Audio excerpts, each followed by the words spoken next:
Hey, Brooke. How's Kyle doing after what happened? Is he coping? He's not down in the dumps or anything, is he? Is he eating right? Does he have enough books? You know how much he loves his reading. He's fine. Chill. It's been a week since the accident now. Of course he has a lot of free time on his hands in the hospital than he's used to. But I can assure you he's been using it wisely by grumbling and complaining to the max. I see. Well, in that case, I'm pleased. If he's still lively enough to be grumbling and complaining, there's nothing to worry about. I'll be coming to see him again in the next few days. Okay, I'll pass on the message. I think it really counts to have your mom by your bedside at times like this. He appreciates your visits a lot. Kyle appreciates me? Judging from the look on his face when I'm there, I get the feeling I'm annoying him simply by having the nerve to exist in his vicinity. Besides, he told me I'm a pain in his butt on more than one occasion. Oh, you don't believe that bluster, do you? He's just trying to look tough because he doesn't want to admit how soothed and comforted he feels by having his mommy by his bedside. He said he's always thinking of you. Well, it'd be great if that were true. You must have been pretty scared yourself, right, Brooke? This whole thing can't have been easy for you. I heard you were in the car when he crashed the car? That's right. I was in the passenger seat when it happened. Kyle's the last person I thought would ever crash the car. Even the safest drivers have accidents, and it's usually precisely because we don't think they'll happen that they do. It was his fault and no one else was involved, right? I can't say I'm pleased about my son being laid up in a hospital bed, but on the bright side, at least no one else got hurt. He only has himself to blame. We can't turn back the clock, but at least he can learn the valuable lessons that there are to be learned there. Right, I totally agree. He said he's gonna be taking a break from driving for a little while once he gets out of the hospital. How long did they say he'd be in for again? A month, right? Hopefully he has a long, hard think about his driving habits. Oh, believe me, he's already been doing some soul searching. I don't think he's under any illusions over who was to blame. Oh yeah, I forgot. I wanted to thank you again. We really appreciate you sending the money for Kyle's hospital stay. His insurance didn't cover it, so we would have been in a really bad situation without your help. Oh, don't be silly, I'm his mother. You can hardly afford to shell out that much yourself, could you? I know you said you've been struggling lately. It was nothing, really. But it was so sudden. I think Kyle feels guilty, and he wants you to know how grateful he is. Him crashing the car into a wall like that was pretty sudden as well. Besides, it's not like he did it on purpose. He has no reason to feel guilty. Sometimes life just throws curveballs at you. And what are mothers for if not dashing to the rescue and saving the day in a rush of heroic maternal glory? Fair point. Thanks for saying that. I couldn't agree more with everything you just said. To tell you the truth, it's actually kind of a pain in the ass how easily little things like this seem to play on his mind. Oh, it is? But Brooke, dear, surely it's only natural he'd be upset after what he did. He's always had a strong sense of responsibility, and he hates feeling like he's being a burden on others. I think it's perfectly normal. But you just said he has no reason to feel guilty? I'm saying I agree with you. I keep telling him he has nothing to feel bad about. But he seems hell-bent on beating himself up over it. I can't help but to think he overthinks things sometimes. He's so goddamn sensitive. I actually felt a huge sense of relief when you just said what I've been thinking this whole time, so thanks for that. Sure, he might overthink things at times, but still. Don't you think it's more complicated than that this time? Huh? But you just said he shouldn't feel guilty. Wait, were you lying? What? Lying? No, of course I wasn't. It's just, how to put this? Just because I don't think he should feel guilty about what happened doesn't mean I think he should be nonchalant and indifferent towards it either. If anything, I'm proud of him for being so considerate towards others. Is there a problem with being nonchalant and indifferent when you've done nothing wrong? You're my mom-in-law, and that makes me your daughter. What's with this weird formality all of a sudden? Since when were you this stiff and reserved? You can speak your mind with me, you know. I see. Well, I suppose if that's how you feel about it, then you do you, sweetie. Right? I will. Okay then, it's settled. From now on, carefree is the word. Our days of fretting over trivialities are gonna be nothing but a distant memory. Right. Got it. All right, well, Brooke, I have some shopping to do now, so I'll speak with you later. Take care.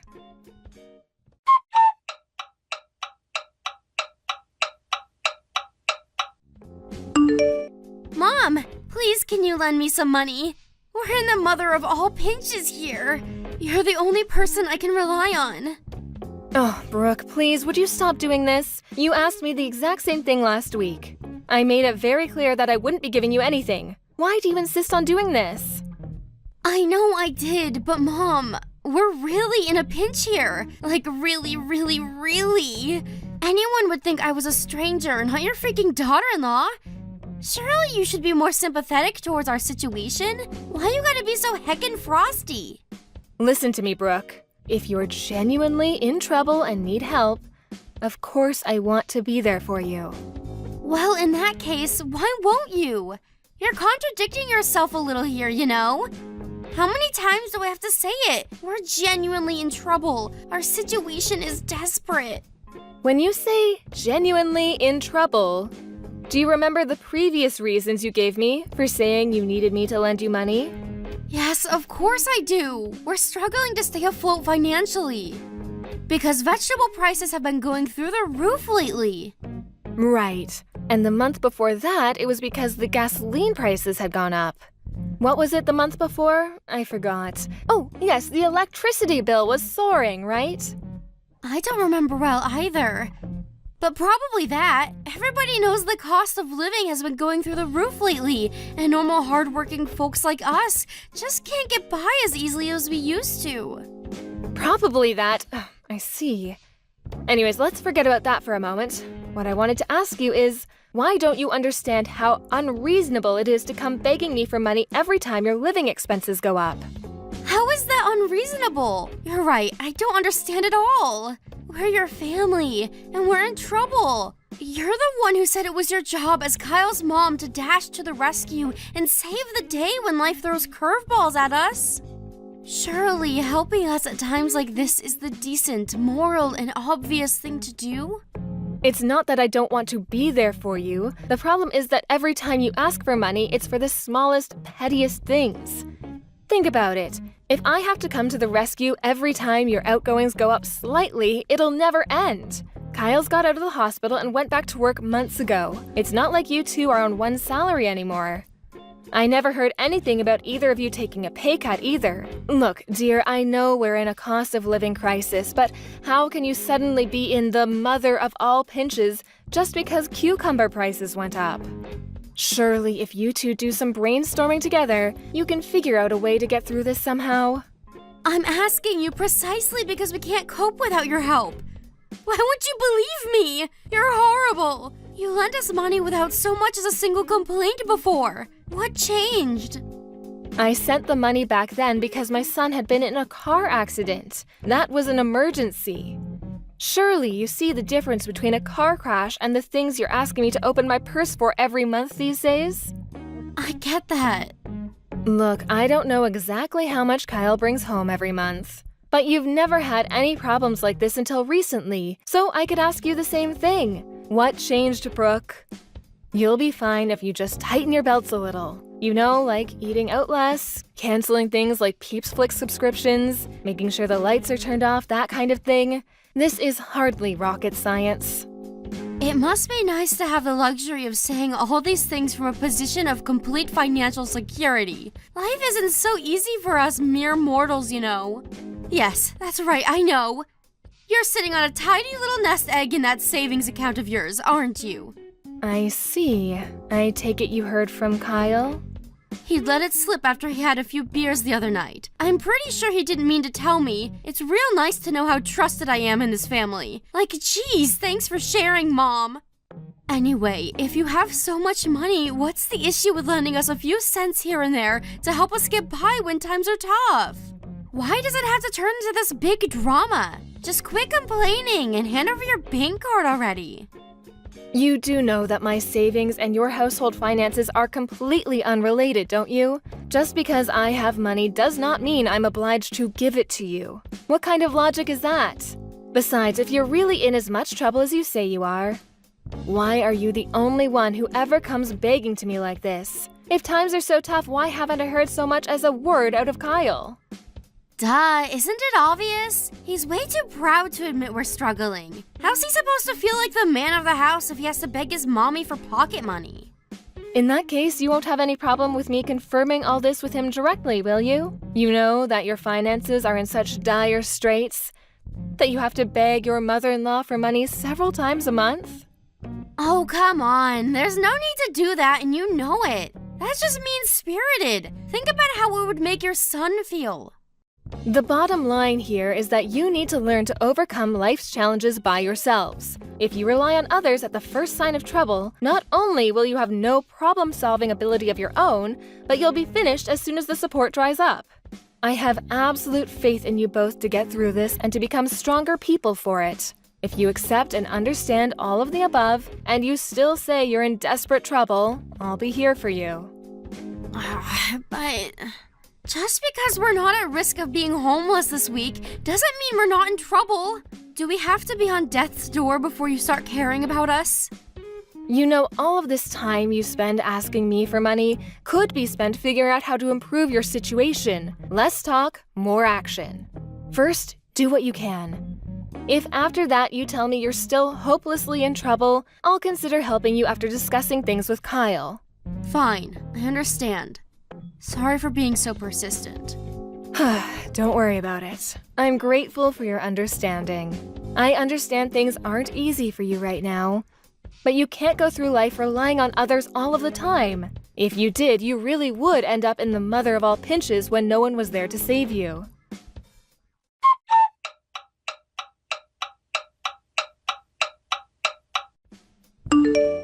Hey Mom, guess what? I've been doing some thinking.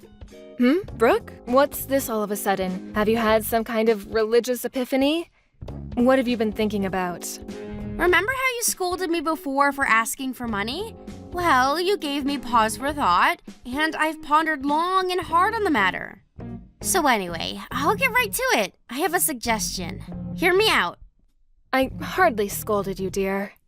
But it is important to consider other people's feelings and opinions, especially when they differ from your own, and the ability to do so is a sign of real maturity.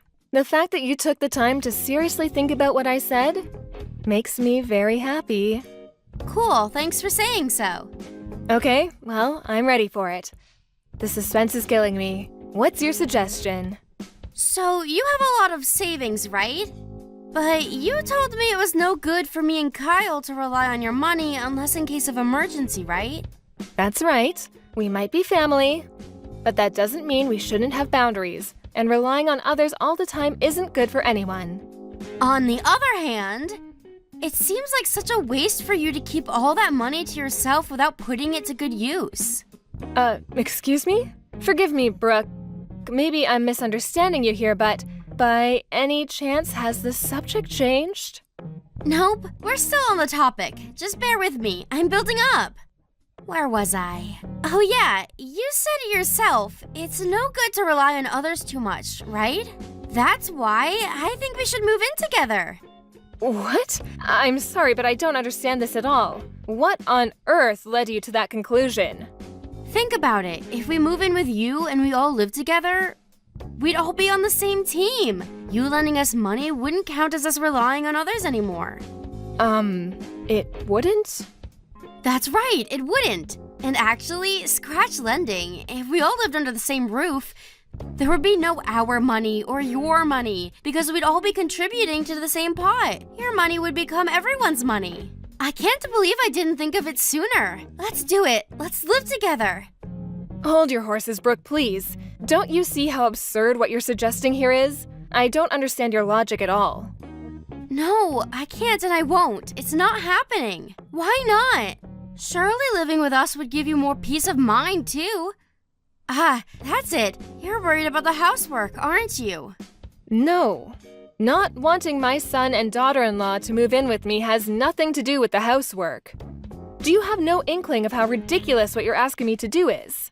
Relax. You don't need to worry at all. I won't interfere with you doing the housework one bit. I'll never get in your way. In fact, I bet you won't even know I'm there half the time. I just told you that isn't the point. Hey, wait a sec. Are you saying you want to move in with me but don't intend to do any housework? I am, but trust me, this makes sense. Think about it. Me and Kyle have only been married for a year, right?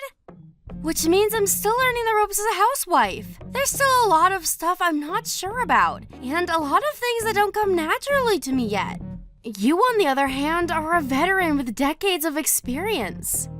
Not only would it be rude of me to assume I could do even half as good a job as someone as skillful as you, but it'd also be way more efficient if you did it all for us. Oh, good grief. All right, you listen to me, Brooke, and I'm aware of how rude this will sound, but I just don't care anymore. I'm so disgusted with you, I struggle for words. That's not important right now. What's important is that we move in with you ASAP and live together as one big happy family. So what do you say? We'll handle stuff like having our things sent over on our end. You moved house last month, right? I don't know your new address yet. Could you tell me it?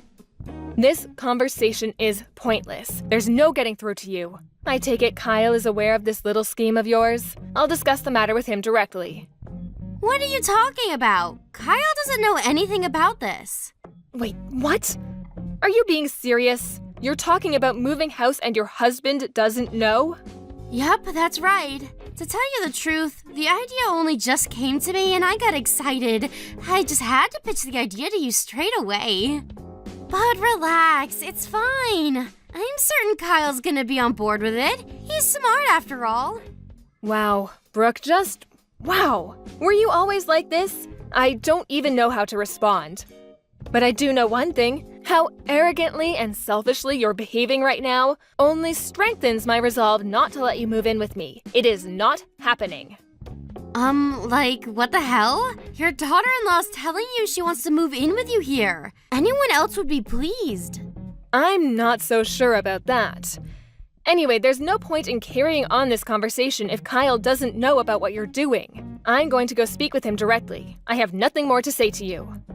God, you're so freaking annoying. How could you be so ungrateful? I'm doing this out of the goodness of my heart. Do you know how dangerous it is for an old hag like you to live all on her own?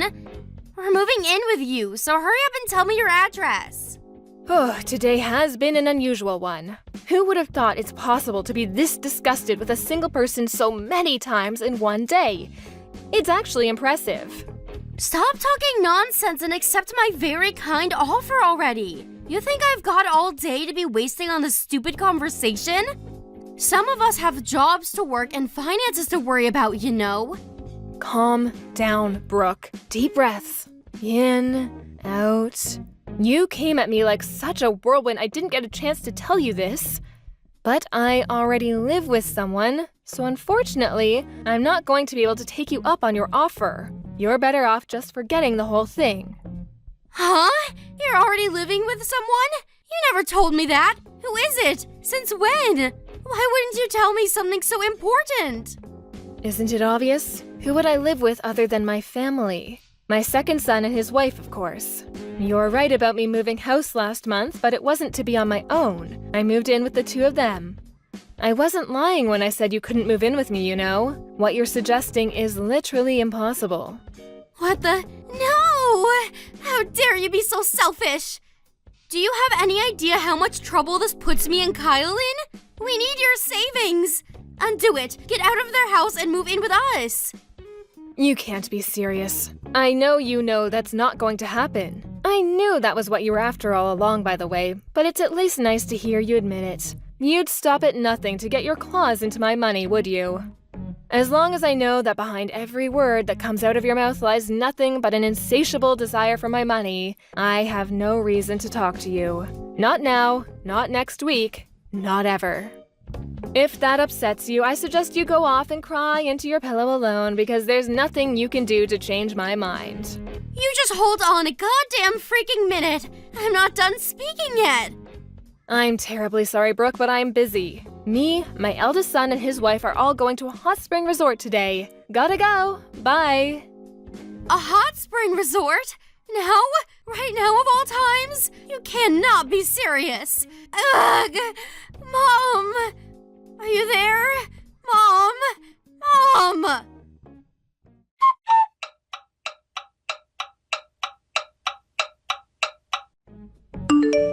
Brooke, you came to our house yesterday, didn't you? You broke the window and let yourself in, didn't you? Huh? It'd be, like, really nice if you didn't make false accusations against me, you know. Thanks. I don't know anything about your house getting anything broken into. It seems like I was wrong about you, Brooke. I thought you were a little more intelligent than this. I didn't think you had it in you to be this recklessly brash and impulsive. Whatever. If we're honest, this is all your fault. You know that, right? Did you really think I was gonna let you get away with keeping the whole moving in with your son and his wife thing secret from me?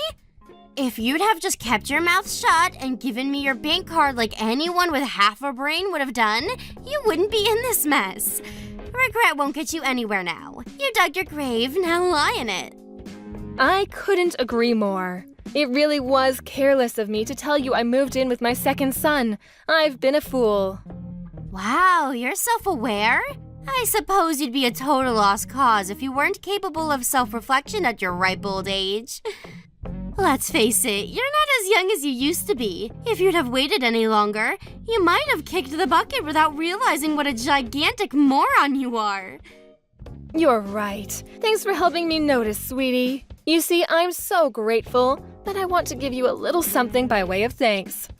So I got you a present. Huh? A present? What is it? You should know that I don't accept cheap stuff. It's fine, relax. It's even more valuable than my bank card. You know, the one you took from this house? In a certain sense, it's actually something really unusual. Huh? What could you possibly be talking about? I can barely take the suspense. I don't know anything about your bank card either. You're barking up the wrong tree. Oh, really? Is that so? How tragic. In that case, my present is meaningless. Huh? Meaningless? How so? What's the present? Tell me. You see, I spoke to the police about what happened yesterday. We have witness testimonies from the neighbors. Something tells me you might get a knock at the door from some men in uniform with a couple of questions to ask you very soon. Wait, what? You spoke to the cops? Why would you do that? What's the problem? You have nothing to worry about. It wasn't you after all. Sorry if you find it boring, but I thought it'd be perfect for you. The present is police questioning. Just for you. Congrats, honey. No, wait! You can't seriously be saying you reported me, your own daughter-in-law, to the police? I'm your son's wife! You seem a little perturbed. Is everything okay? Surely you have no reason to panic like this. What's the problem? It wasn't you after all. I know you're probably busy, and having a bunch of stern-looking cops grilling you on the sofa might not have been how you envisioned yourself spending today. But you clearly had nothing to do with it, so I'm sure they'll be out of your hair before you know it. I'm sorry. I lied. I knew it.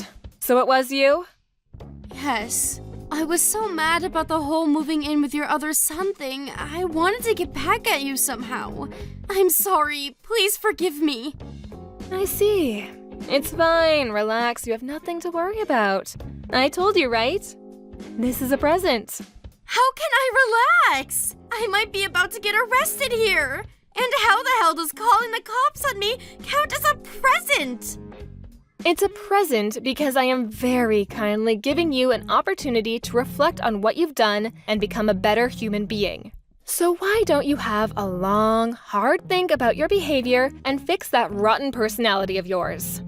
That's what me and Kyle want you to do. We both have high hopes for your rehabilitation. We'd be over the moon if you accepted it with some gratitude, because this is the last present you'll ever get from this old hag.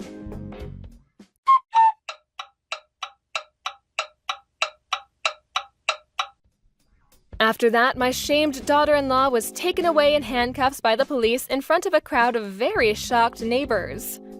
I know I told her she was only going to be questioned, but that was because I didn't want to panic her so much she tried to escape. Between the witness testimonies from the neighbors and the footage from the surveillance camera my son installed in the garage, she didn't have a leg to stand on, and her arrest was basically a foregone conclusion at the moment I reported her.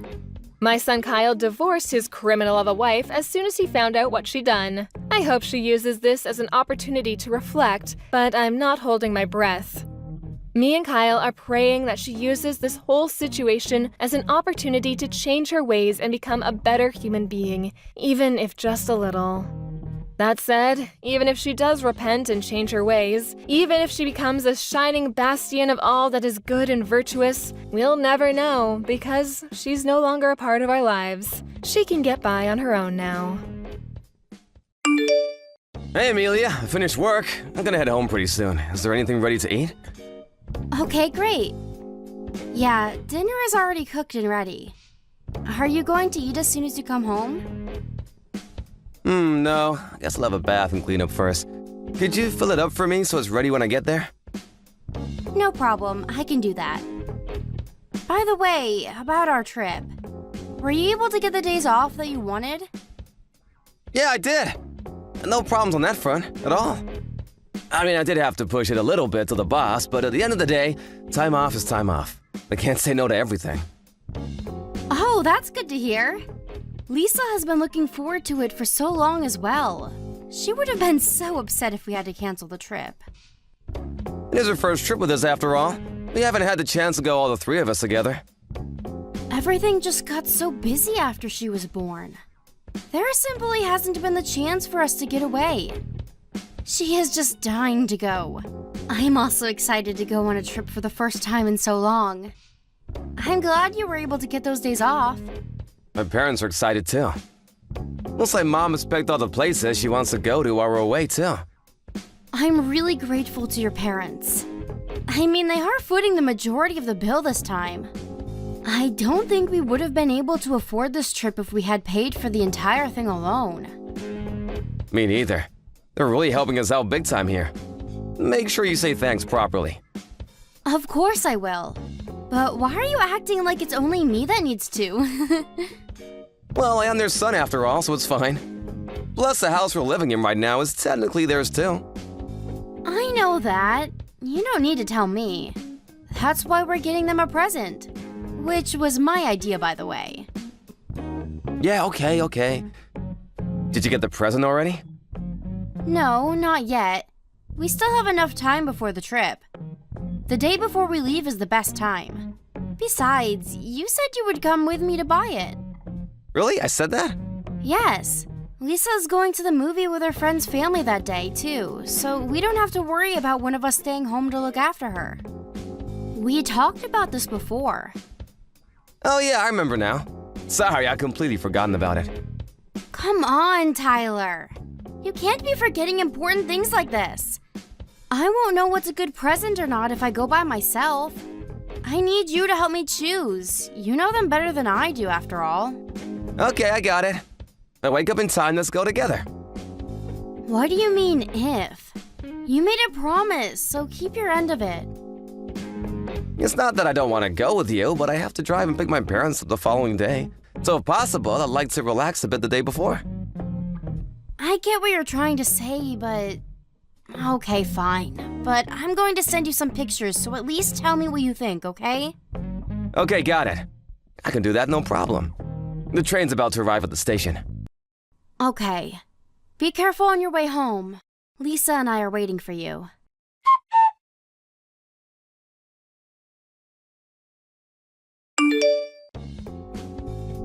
Amelia, so is all I need to bring a change of clothes for Lisa?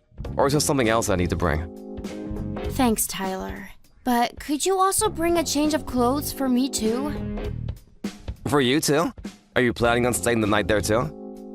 Yeah, I've decided to. I am worried about how she's going to be on our first day in the hospital. I asked the doctor, and he said he was fine for me to stay. Lisa would be worried all on her own here too. Okay, I see. Then I'll bring clothes for the two of you. Thanks. But man, did I get a shock.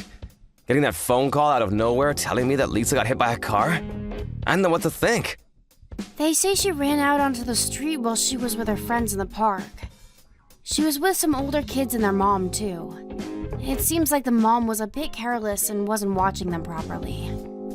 I wish I'd gone with her that day. But at least she didn't have any serious injuries. even if she is in the hospital.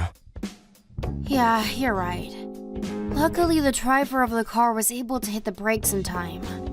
She does have cuts and bumps, but thankfully no broken bones.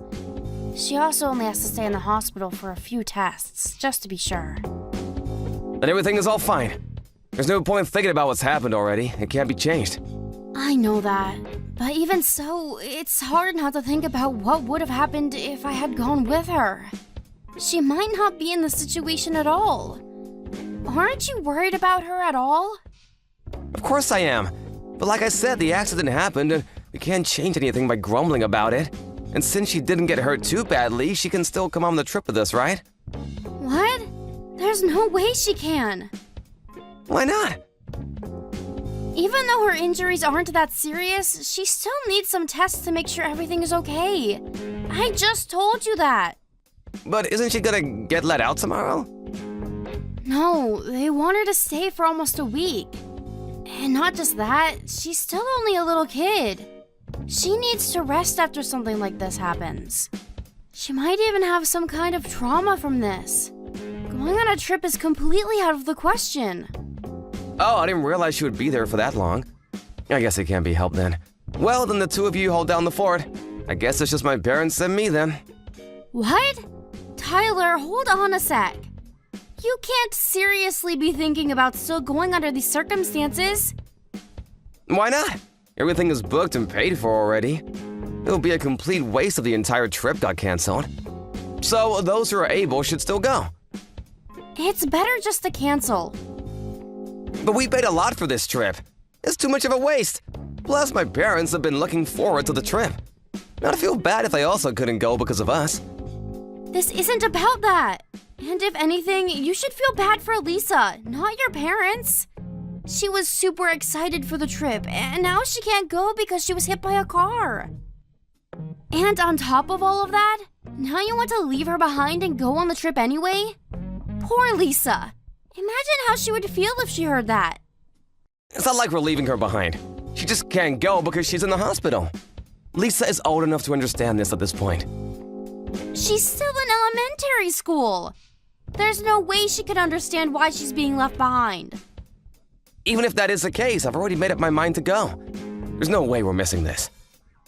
Why are you being like this? We can always just take the trip another time.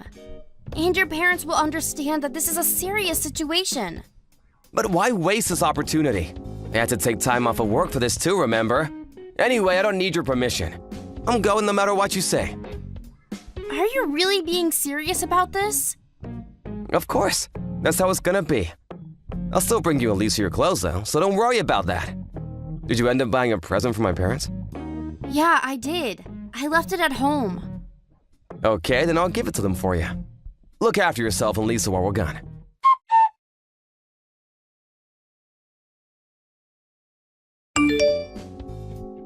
We finally arrived. There's lots of traffic on the way. I guess lots of people are heading up this way for the summer. The drive really took it out of me. You actually went? Your daughter is in the hospital after being hit by a car, and you went on a holiday? I was still thinking that you were making some bad joke. Of course I went. I told you I was going. So, how is Lisa? Is she doing well? How can you even ask me that so casually? You left her in the hospital and went on holiday. You'll regret this later. What's that all about? It's natural for me to care about my own daughter. Don't come at me like that. So, how is she? Is everything okay? Well, it still only just happened the other day, so she's still afraid. But everything seems fine with her physical health. The doctors ran some scans to make sure she didn't hit her head and get a concussion or anything, but it looks like we're in the clear. That's good news. I would have felt bad if that weren't the case. What do you mean by feel bad? I was finally able to go on vacation, but I wouldn't have been able to enjoy myself if Lisa was in a bad state. But now that she's fine, I can relax and enjoy the trip. You're saying that for real too, aren't you? It's not just some bad joke? Why would I be joking? And honestly, what's been up with you recently? With me? Yeah, you have some sort of weird attitude. If you have something to say, then say it outright. Stop beating around the bush. There's nothing in particular. I just realized what kind of person you are. That's all. That's exactly what I'm talking about. Stop being so vague and just spit it out. Your words make no sense.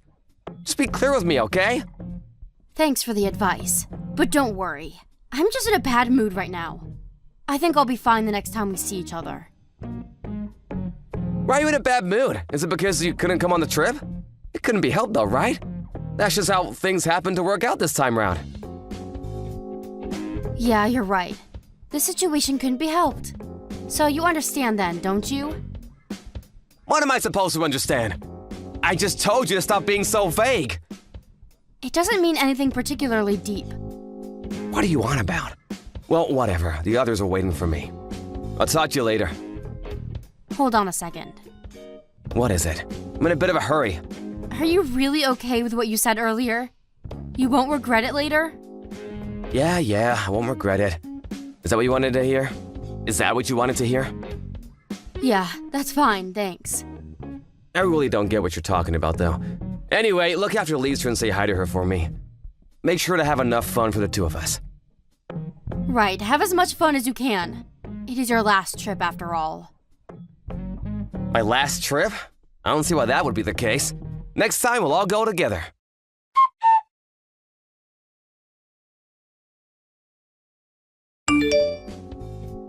Sorry, Amelia. I know I was supposed to come back yesterday, but we extended the trip by a day.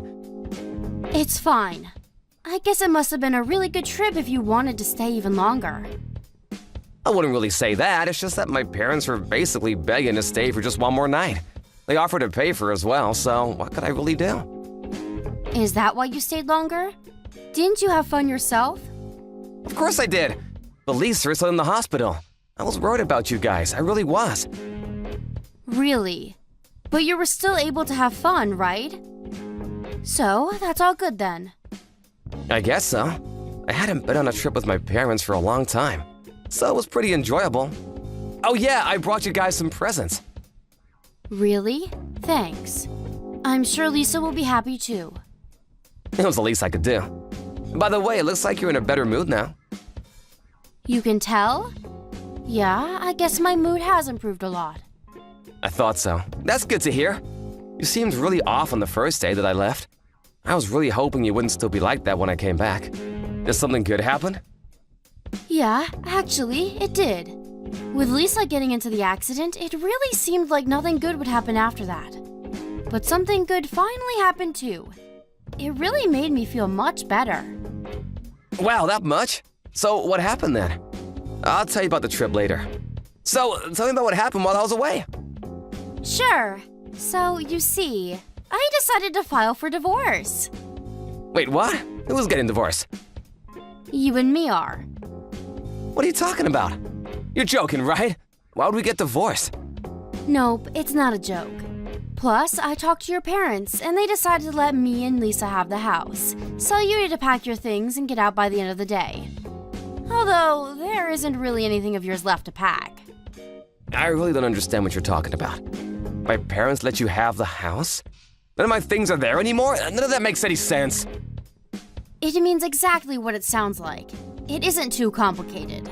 I messaged your parents the day you all left and asked them for some favors. What favors? Do you mean getting the house? Why would you do that? Well, you know, if I had to move after the divorce, then Lisa would probably have to change schools based on the district.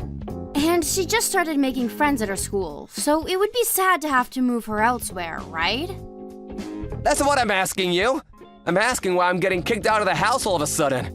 And on top of that, what is all this talk of divorce? You can ask your parents why you need to move out. I need to ask them. Why don't you just tell me? You didn't tell them anything about what happened to Lisa, did you? You told them that Lisa and I couldn't go because Lisa caught a cold and I needed to stay behind to look after her. Well, you see, I didn't want them to worry too much and not be able to enjoy the trip, so I decided not to tell them about the accident. I don't care about that. Once they found out the real reason, they were pretty angry about it. How angry? They wanted to cancel the trip and come back straight away. But I needed time to prepare to move out with Lisa, so I asked them to hold off for a bit and keep you there. And not only did they do that for me, but they also told me that I could have the house and just get rid of all of your things instead of moving. Wait, is that why they insisted on staying an extra night? Yep. It was just to buy me some time to get things sorted. Thanks to them, I had enough time to get the divorce papers in order and move all of your things from the house and put them outside. They really helped me out. Wait a second, Amelia. I get that I might be in the wrong this time, but can we stop this talk of divorce and leaving the house? Why? Won't this all leave a bad taste in your mouth? I mean, Elisa might see it as her fault that we're getting divorced. Since it's kind of caused by her accident, you don't want her to blame yourself, do you? So let's just think it over. You're the one who went on holiday while your daughter was in the hospital after being hit by a car. What could leave a worse taste in my mouth after that? The divorce is entirely your fault. Don't try and make it sound as though Lisa caused this. That's not what I meant. But not only that, Elisa was only in the first grade. It wouldn't be good for her if we got a divorce. She's too young. You don't really have the right to be talking about what's good for our daughter after prioritizing a holiday over her. How many times did I ask you if you were sure you wouldn't regret what you were doing? And you said that you wouldn't. I didn't know what you were talking about when you said that. But you still said you wouldn't regret anything, so you should accept any outcome in that case. I think you paid a plenty high price in exchange for a short vacation.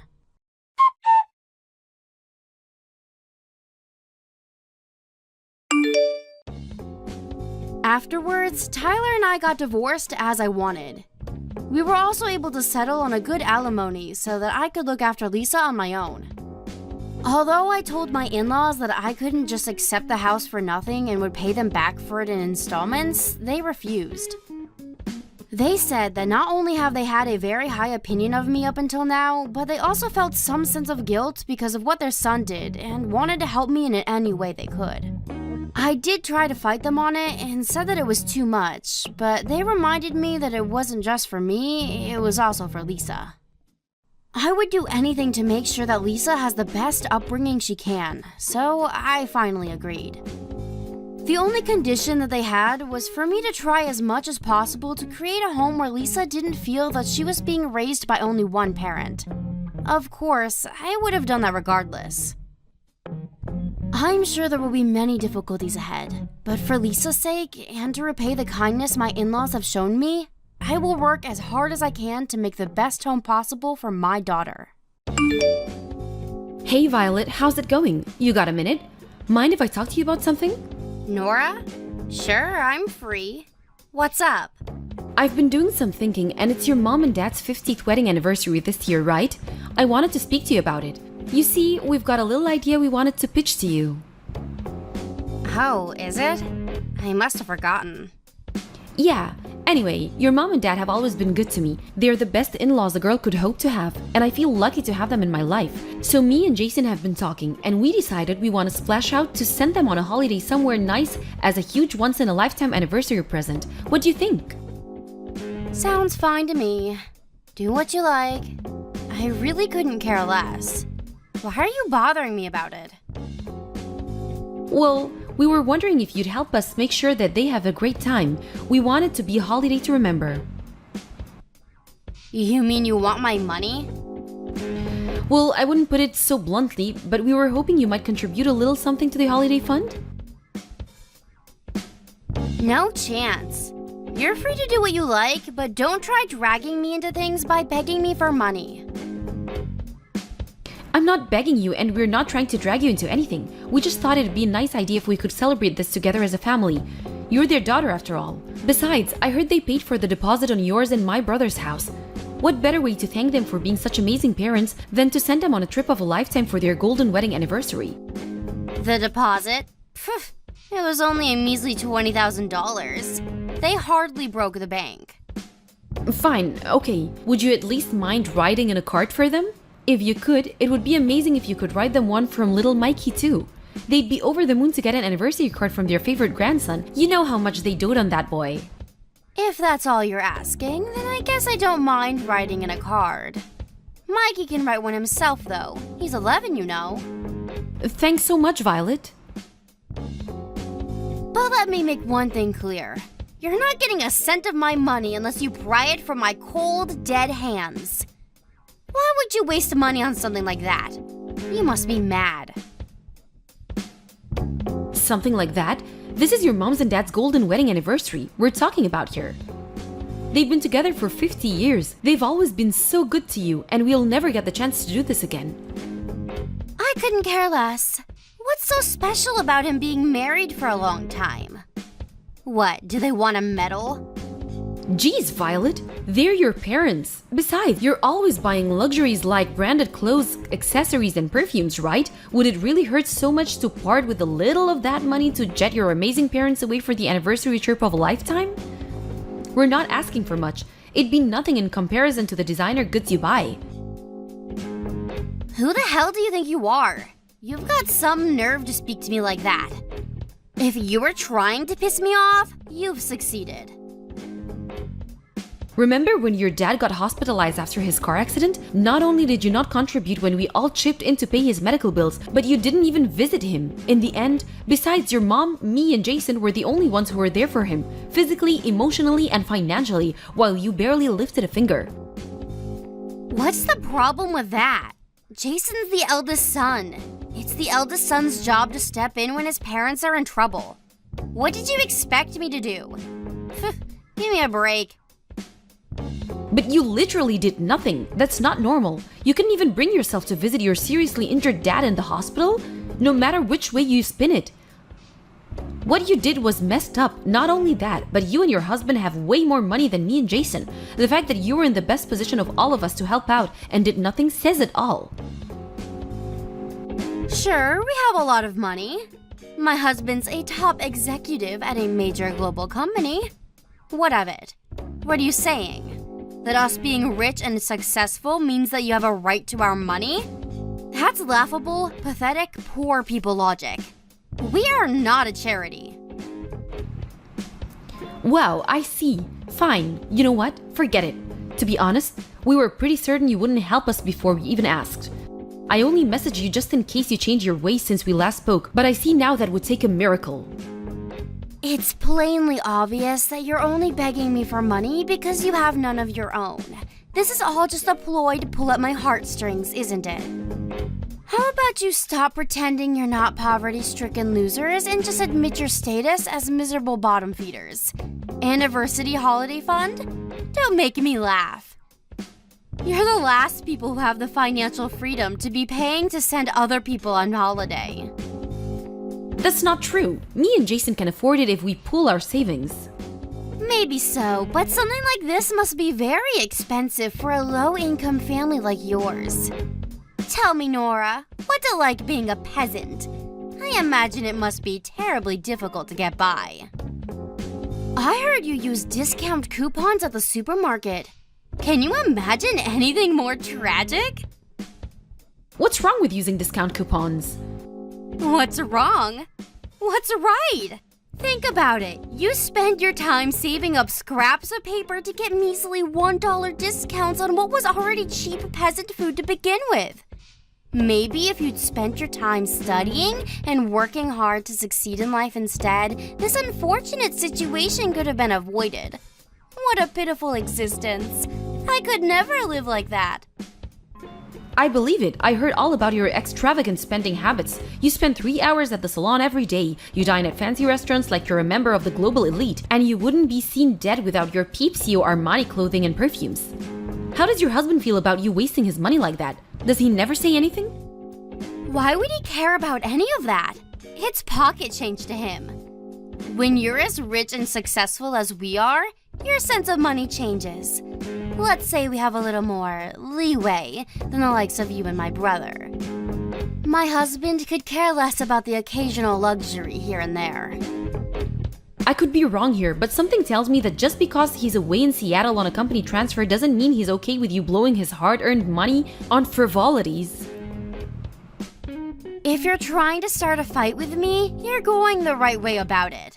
I suggest you be very careful about what you say next. You always seem to have some kind of whining, niggling complaint every time I come over to see my brother too, don't you? Tell me, Nora, Why exactly is it that you don't know how to shut your goddamn mouth? What I spend my money on has absolutely nothing to do with you. Now back off.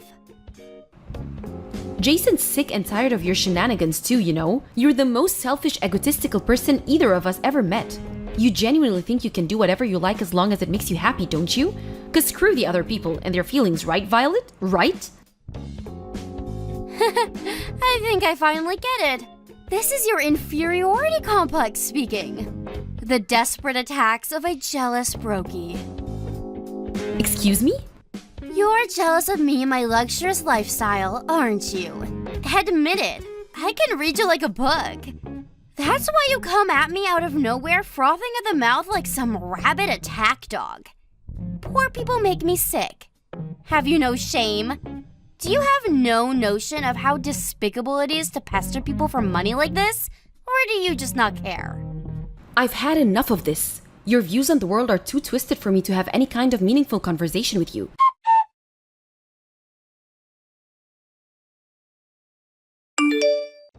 Sorry to message you so late like this, but I just happened to bump into Mikey. He's still in elementary school, right?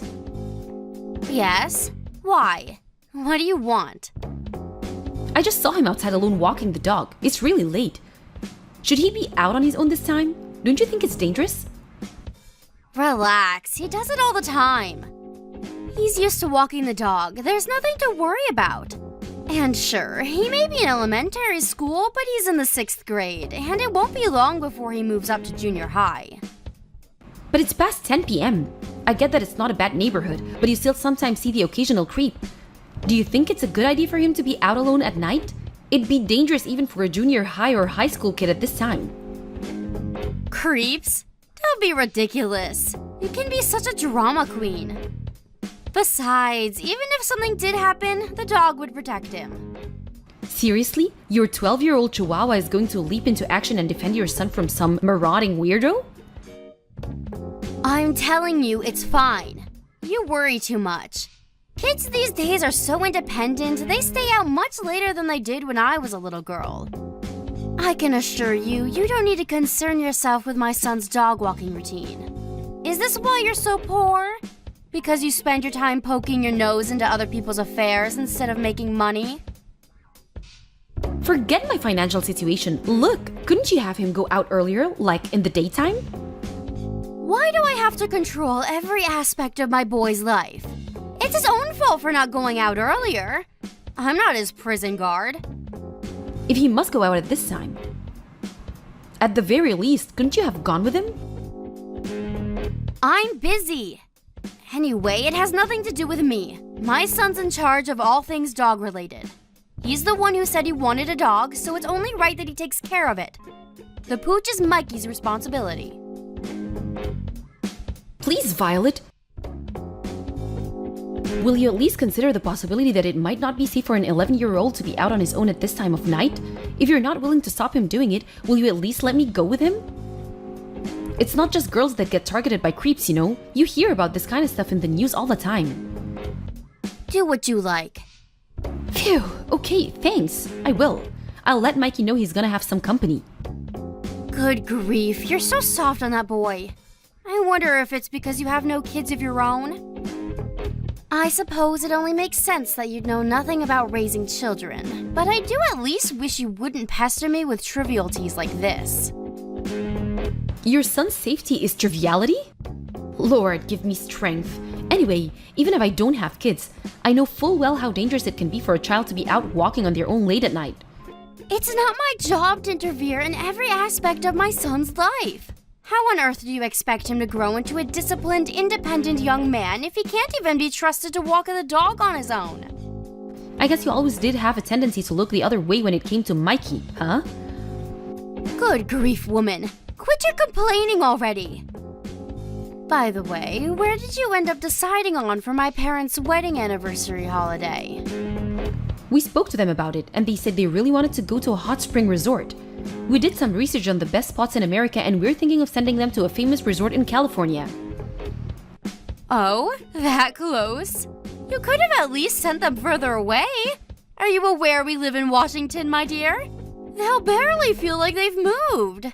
I suppose I should have seen this coming. What with you being extremely poor and all. I mean, California, seriously? Everyone knows that when it comes to hot springs, there's only one place to be. Oh wait, could it be you couldn't afford to send them there? Go on, enlighten me. Where would you send them? The land of the rising sun, Japan, duh! If you couldn't afford that, you could have at least sent them some other place abroad. You know, like Hawaii or Guam. To think you'd send them 2 states away. My poor parents must be so disappointed. But they said they wanted to go to a hot spring resort. They probably just knew if they said that, you'd send them on a cheap trip to California and not take too much of a hit financially. They were only doing it out of consideration for you. They're aware of how poor you are and didn't want to put you in an awkward situation. It's amazing, really. You make this big show and parade about treating them like royalty for their golden wedding anniversary and then send them to California. If you're gonna celebrate, at least do it properly. Okay, Mrs. Travel Expert, tell me, what does celebrating properly look like? I just told you, going abroad. Take me, for example. I have 3 trips abroad planned for this year alone. I'm going to Dubai for the summer. That's great, Violet. Good for you. Somewhere exotic like Dubai might be a really attractive holiday destination to a seasoned veteran like you. But I'm not sure your aged parents, who have almost no experience traveling abroad, would see it in the same way. Lots of stuff can go wrong, and when you don't know what you're doing, traveling can be surprisingly stressful. Besides, and I'm repeating myself here, but they're the ones who said they wanted to go to a hot spring resort in the first place. I think a nice easy trip to California is by far the best option for them. That's such a peasant-like way of looking at things, but what did I expect? You are a literal peasant after all. I can't say I don't feel bad for my poor parents, but what do I care? It's not like I'm the one paying for it. Do what you like. I will. We'll decide where your parents go on holiday amongst ourselves.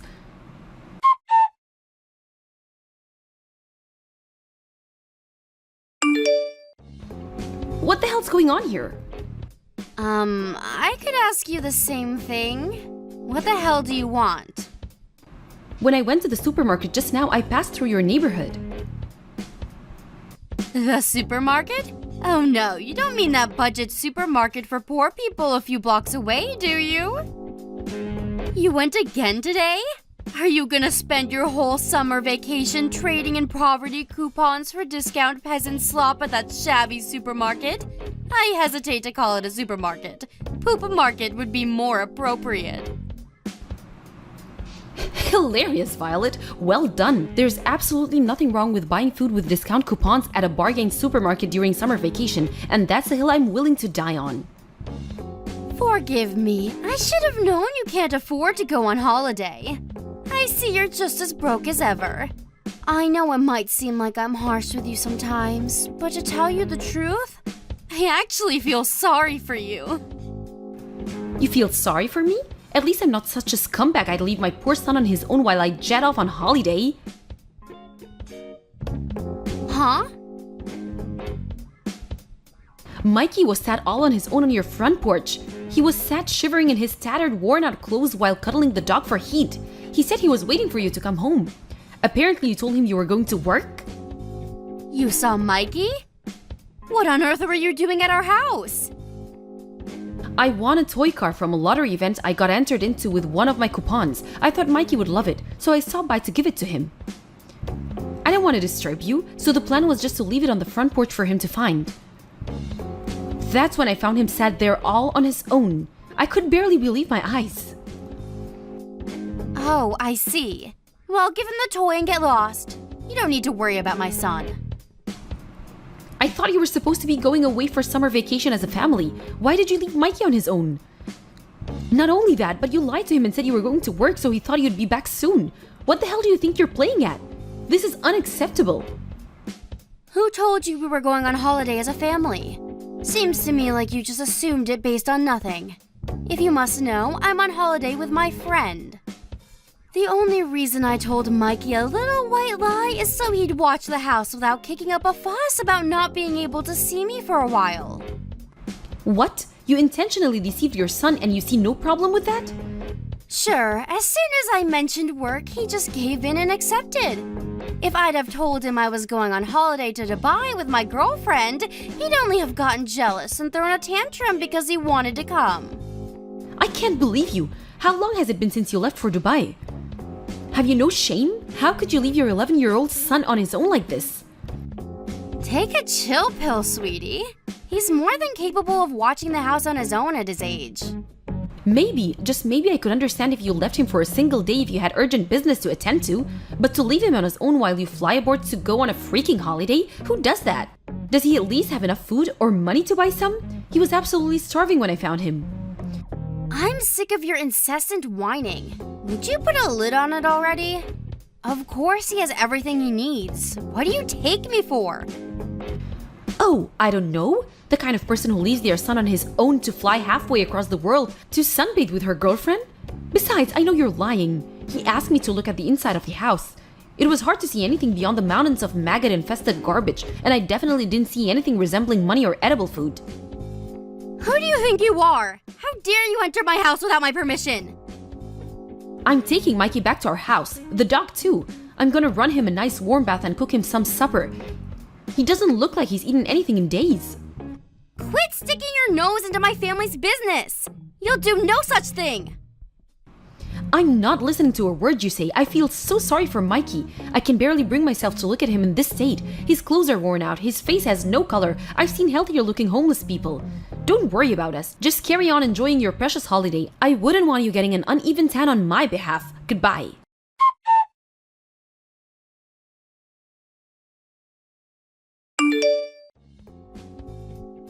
You better have taken my son back to his home where he belongs. Did you? Yes, I took him back home. He's with your husband. What? My husband came back from his work transfer?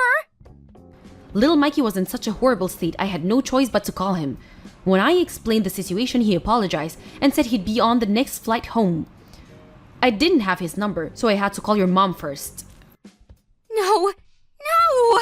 What have you done? How many times did I tell you not to stick your nose in my goddamn business? You will pay for this! I must say, it looks like someone's been a very naughty girl. Your husband had no idea about your trip to Dubai, did he? But I did tell him I'd be away from the house for a little while. Maybe so, but you lied again, just like you always do. He said you told him you were going on a business trip. What's worse, you told him you were hiring a babysitter so he didn't need to worry about Mikey being on his own. That's what you told him, isn't it, Violet? Lies, lies, and more lies. I gotta say, I've never seen your family this angry before.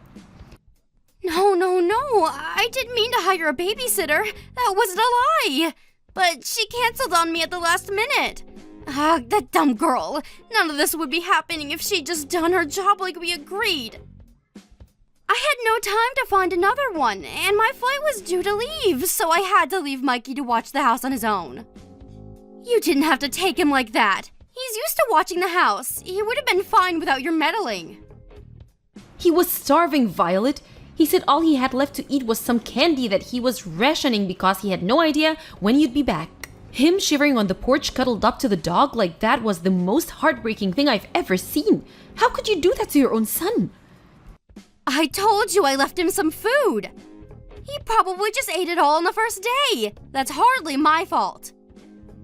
Really? I wonder if it might have had something to do with you lying that you were going to work. He probably expected you to come back that night. Besides, there's no way you left him enough to cover your entire holiday. Now, to change the subject a little, your husband says he noticed you've been blowing his money by indulging in every possible luxury under the sun. You've been lying to him this whole time. What are you talking about? Your wasteful spending habits, obviously. You covered up your husband's rapidly shrinking bank balance with a pack of shameful lies. Repair costs for the roof, money for Mikey's medical bills. Lie after lie after lie, with not so much as a hint about how you were actually spending it on designer goods and fancy restaurants. What was it you said back then? My husband could care less about the occasional luxury here and there? Well, it turns out he could. And what's more, you obviously knew he would. Because you felt the need to hide it from him. Forget that. The real question here is, what the heck does any of this have to do with you? This is our problem, for us to discuss. It has nothing to do with you. Just who the hell do you think you are?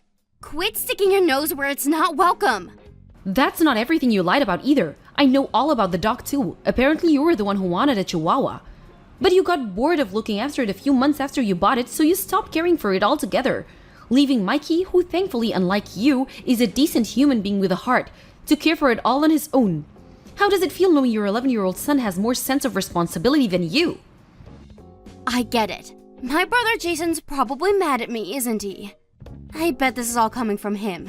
Admit it, you're just his mouthpiece. Here's what I'm going to do. I'm going to come over and see him as soon as I get back from Dubai, and I'll hear out everything he has to say. Can you please tell him to put a lid on this endless whining for the time being? Jason's far from being the only one who's mad with you. I'm acting your husband's mouthpiece here too. My husband? Mad doesn't do it justice. This goes beyond mere anger. He's absolutely livid. I've never seen him like this. And who can blame him? You've behaved despicably, forced to jump on the next flight home on a moment's notice from his work transfer out of state after finding out his pathological liar of a wife abandoned his son to jet off to Dubai, probably causing all sorts of problems for his company. And if that wasn't bad enough, he then realizes she's been spending his money like it grows on trees behind his back for God knows how long. Is he really that angry? He's so infuriated he looks ready to explode at any moment. He's even saying divorce is on the table. What? Divorce? Isn't that a bit drastic? Why would he go straight to divorce? Surely we can talk this through. I don't know. Jeez, whatever could it be? Maybe it has been something to do with him messaging you every day to ask how Mikey was doing, and you telling him barefaced lies by pretending you were actually with him, and that he was absolutely fine. I don't know, Violet. Do you think it could be that? Maybe? Just maybe? You obviously knew what you were doing was wrong.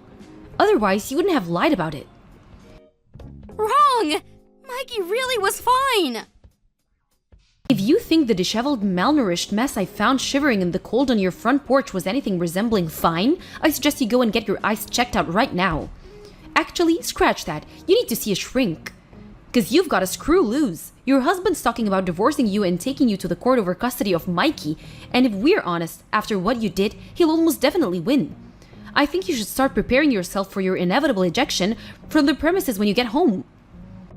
What? He's gonna kick me out of the house now? Isn't this all too much too soon? What happened to reasonable discussion? It went out the window the moment you decided to abandon your 11-year-old son to go on holiday. Let's hope he lets you gather your belongings when you get back. Maybe if he's feeling extra kind, he'll let you camp out in the yard. Look, fine, I admit it. It could be argued that I told my husband a few too many lies. But even still, don't you think going straight from 0 to divorce is a bit drastic? Is he okay with me being homeless? Are you? Could you really sleep at night with me out on the streets? Yes, we're all in agreement. It wouldn't bother us in the slightest. And sure, we'd sleep like babies, thanks. No one here wants to help you. You don't have a single sympathizer in this family. We'd sooner throw our money into a black hole than waste it on a selfish, arrogant narcissist like you.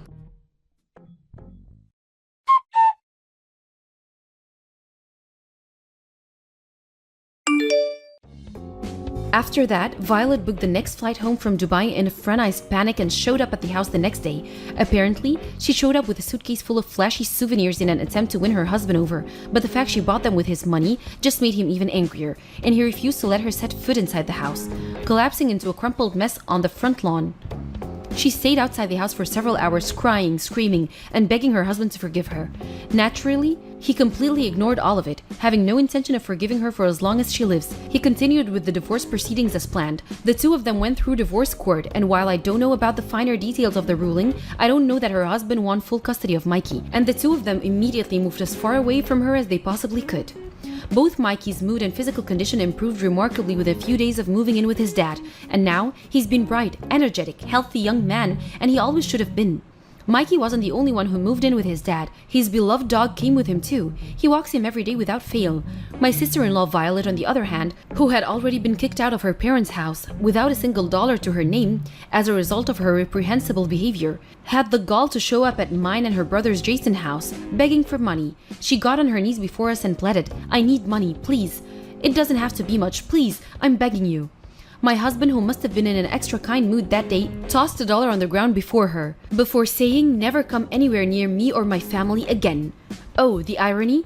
To think her entire life now rested on $1 after she used to make fun of me for using coupons to get discounts for the same amount at the supermarket. I'm not sure if it was because she suddenly realized how pathetic she was in a rare moment of self-awareness, but in any case, she slowly got up and trudged away, broken and dispirited, her energy and vigor gone. As we watched from behind as she walked out of our lives forever, it was obvious how gaunt and malnourished she'd become. Her confident, self-assured attitude was now nothing but a distant memory. I don't know what happened to her after that, but one thing's for sure, she needed help. There's a satisfying irony in someone who stopped at nothing to avoid helping others suddenly being in dire need of outside support. I hope she realizes what an arrogant, selfish fool she's been. But I'm not holding my breath. Thank you for watching. Don't forget to hit the like button and subscribe to the channel. Nikki, when are you going to get back home from shopping? I just came out of the store a second ago. I'm going to stop by the dry cleaners now, and I'll be on my way home. So that shouldn't take me too much longer, okay? So you're still not on your way home yet? Don't you think that you're taking a little too long with all of that? I just asked for a few things and you told me that you'd only be getting groceries there. I'm sorry about that, Beth. The things that you asked me to find for you at the supermarket were pretty hard for me to find. So I had to go try out another store where I was lucky enough to find what you'd asked me for. But I'm telling you that all of that took you way too much time to do. As a wife, you need to do better at using your time in a more efficient way. It's almost been 3 hours now since you left the house. That's a huge waste of time. Alright, I'll try better next time. I had to stop at the gas station to get more gas for the car on the way out, but I promised to be quicker about things like that. Ah, that's right. Tomorrow morning I'll be going with some friends to the spa. So let me have the car for the day. I won't be home until later that evening, so that'll be the perfect time for you to get all my laundry done, as well as cleaning my whole room. I'm sorry, but I have to go to the hospital tomorrow. Are you going again for your skin or something? Yes. Is there even any reason for you to still be going in for that? I can tell you right now that that nasty skin of yours is never going to get any better.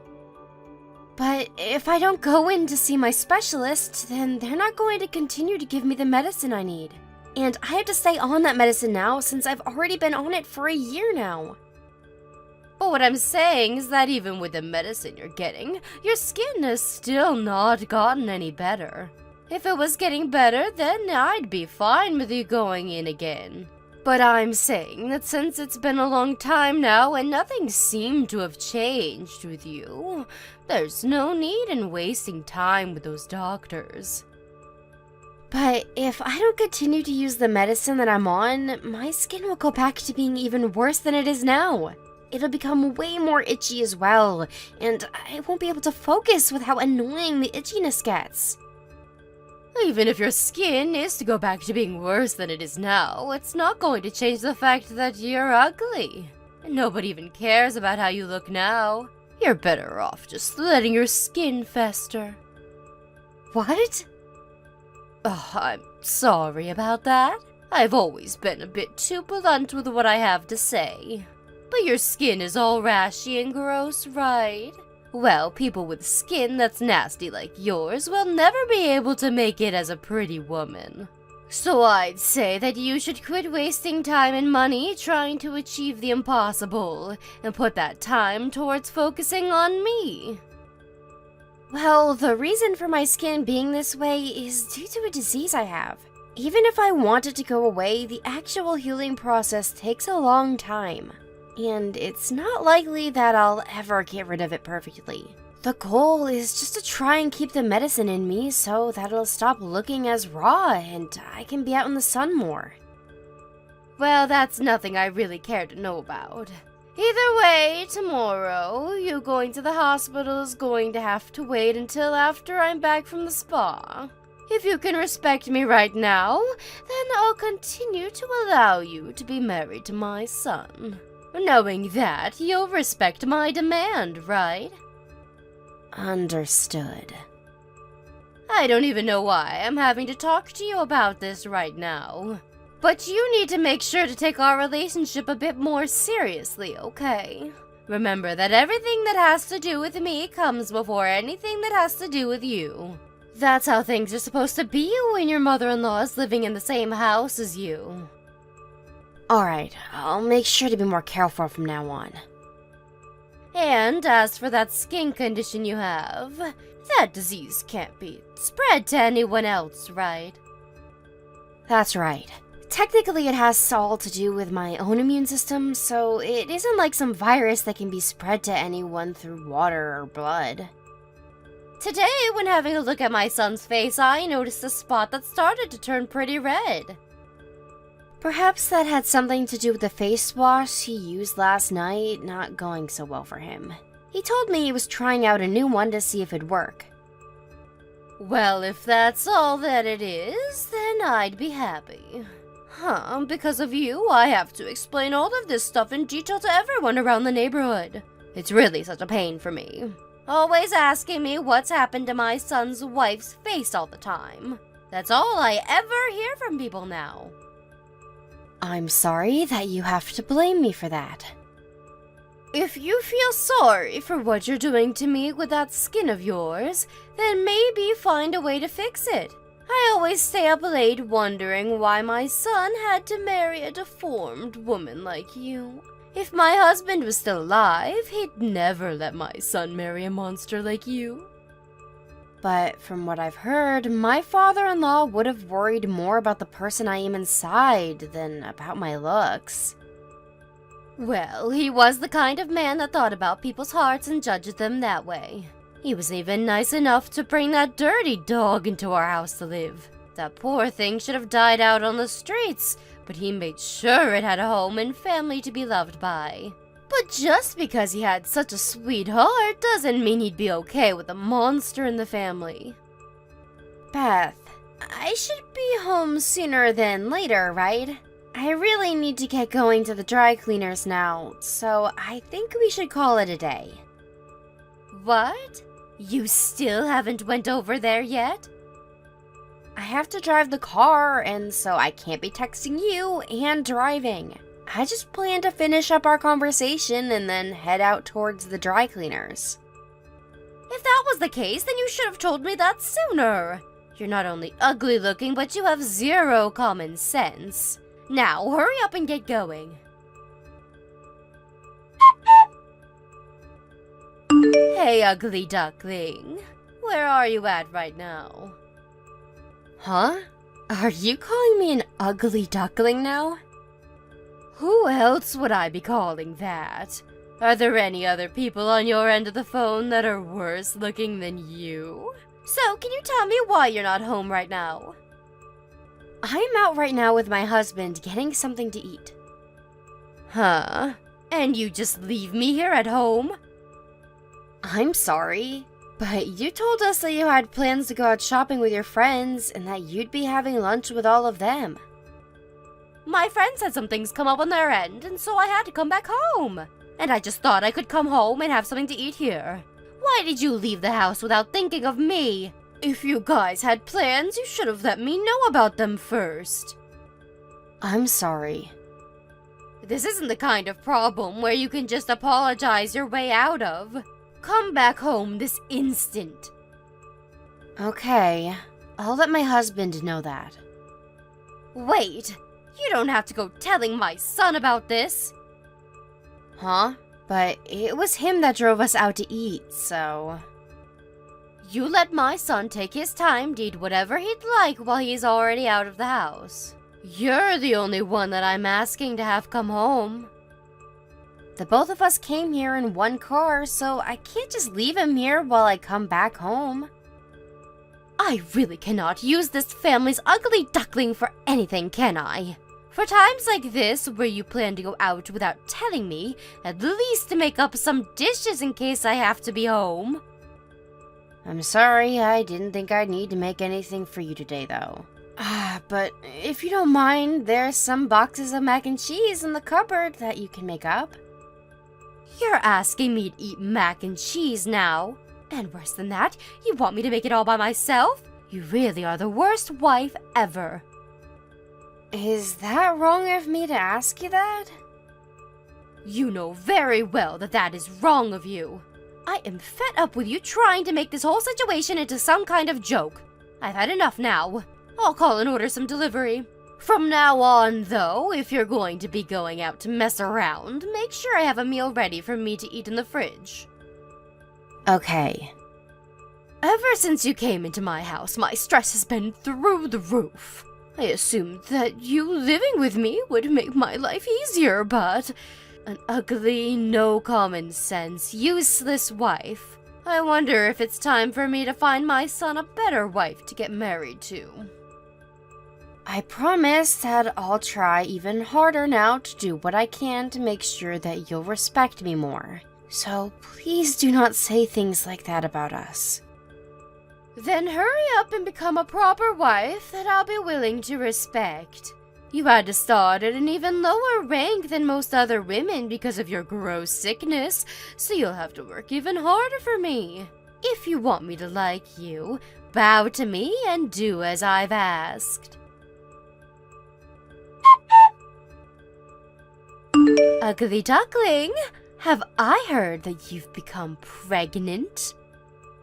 Huh? Why do you ask that? Because there are some magazines in your room talking about life being pregnant.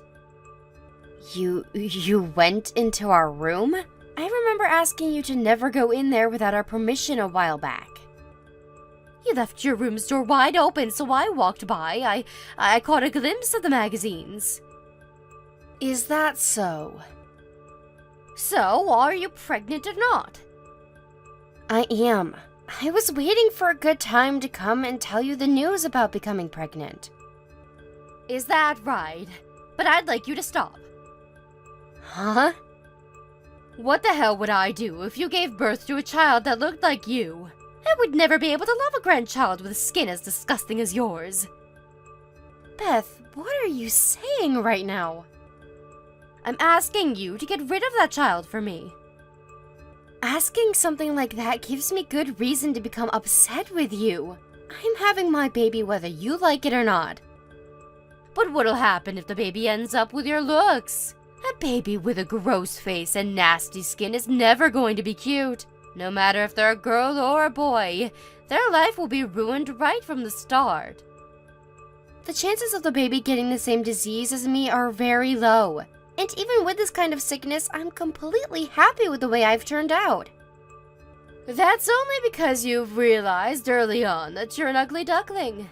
Normal people would never be able to live happily when their skin looks like it's been burned multiple times. That's right, there will be a memorial for my husband soon, and so a lot of my family and friends will be coming. And during that time, I'll let them all have a good look at your face.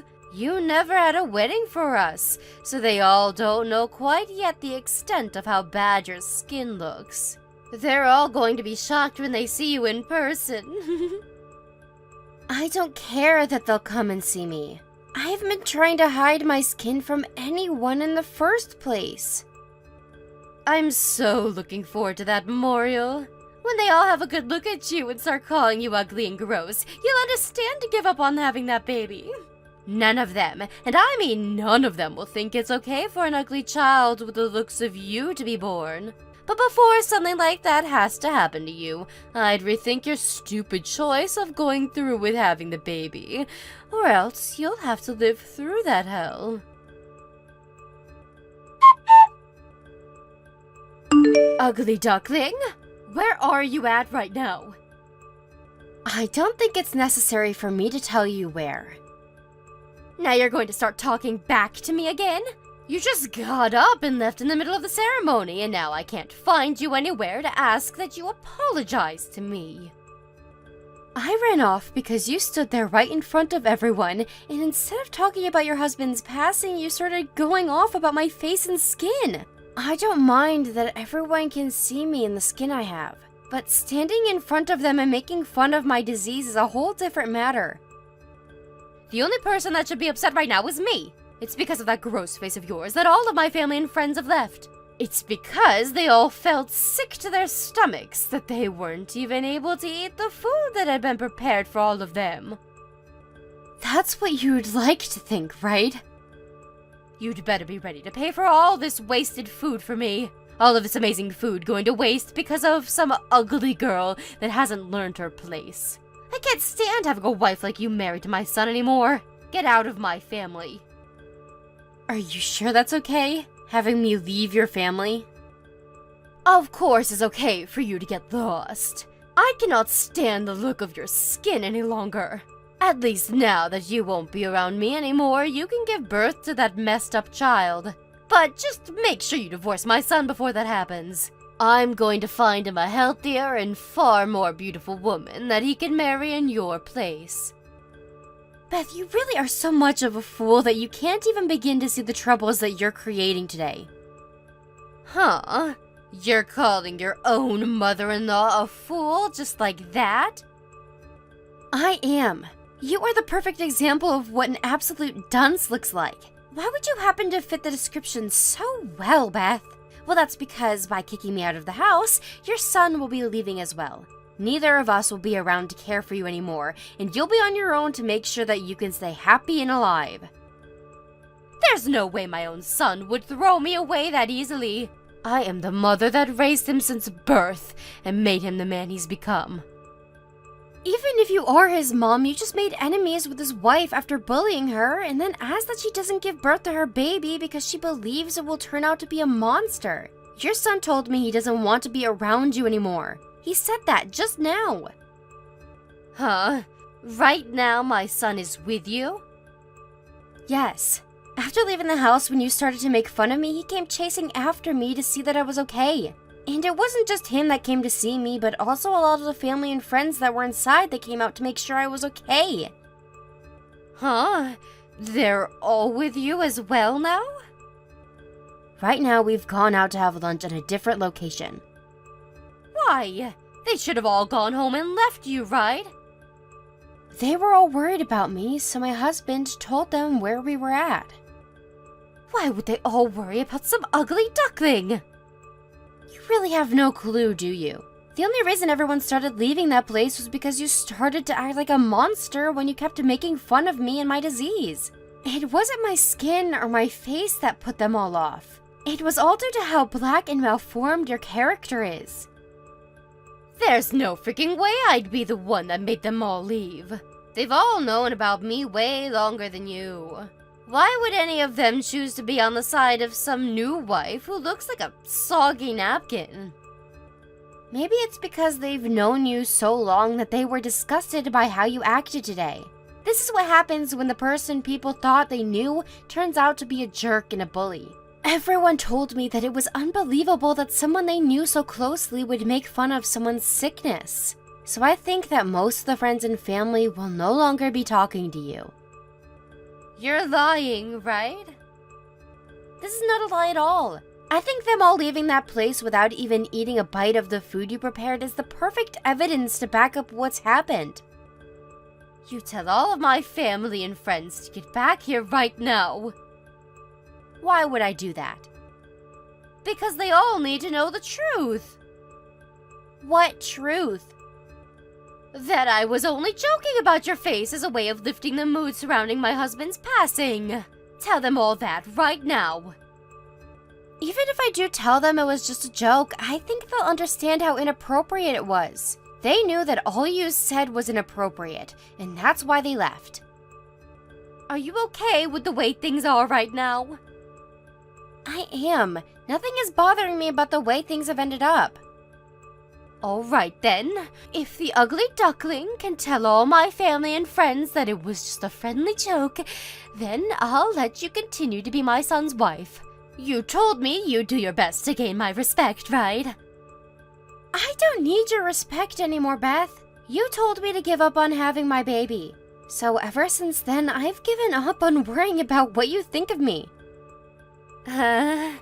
Then you're saying you're completely fine with getting divorced from my son? Having you respect me or not, and the relationship I have with my husband are two completely separate things.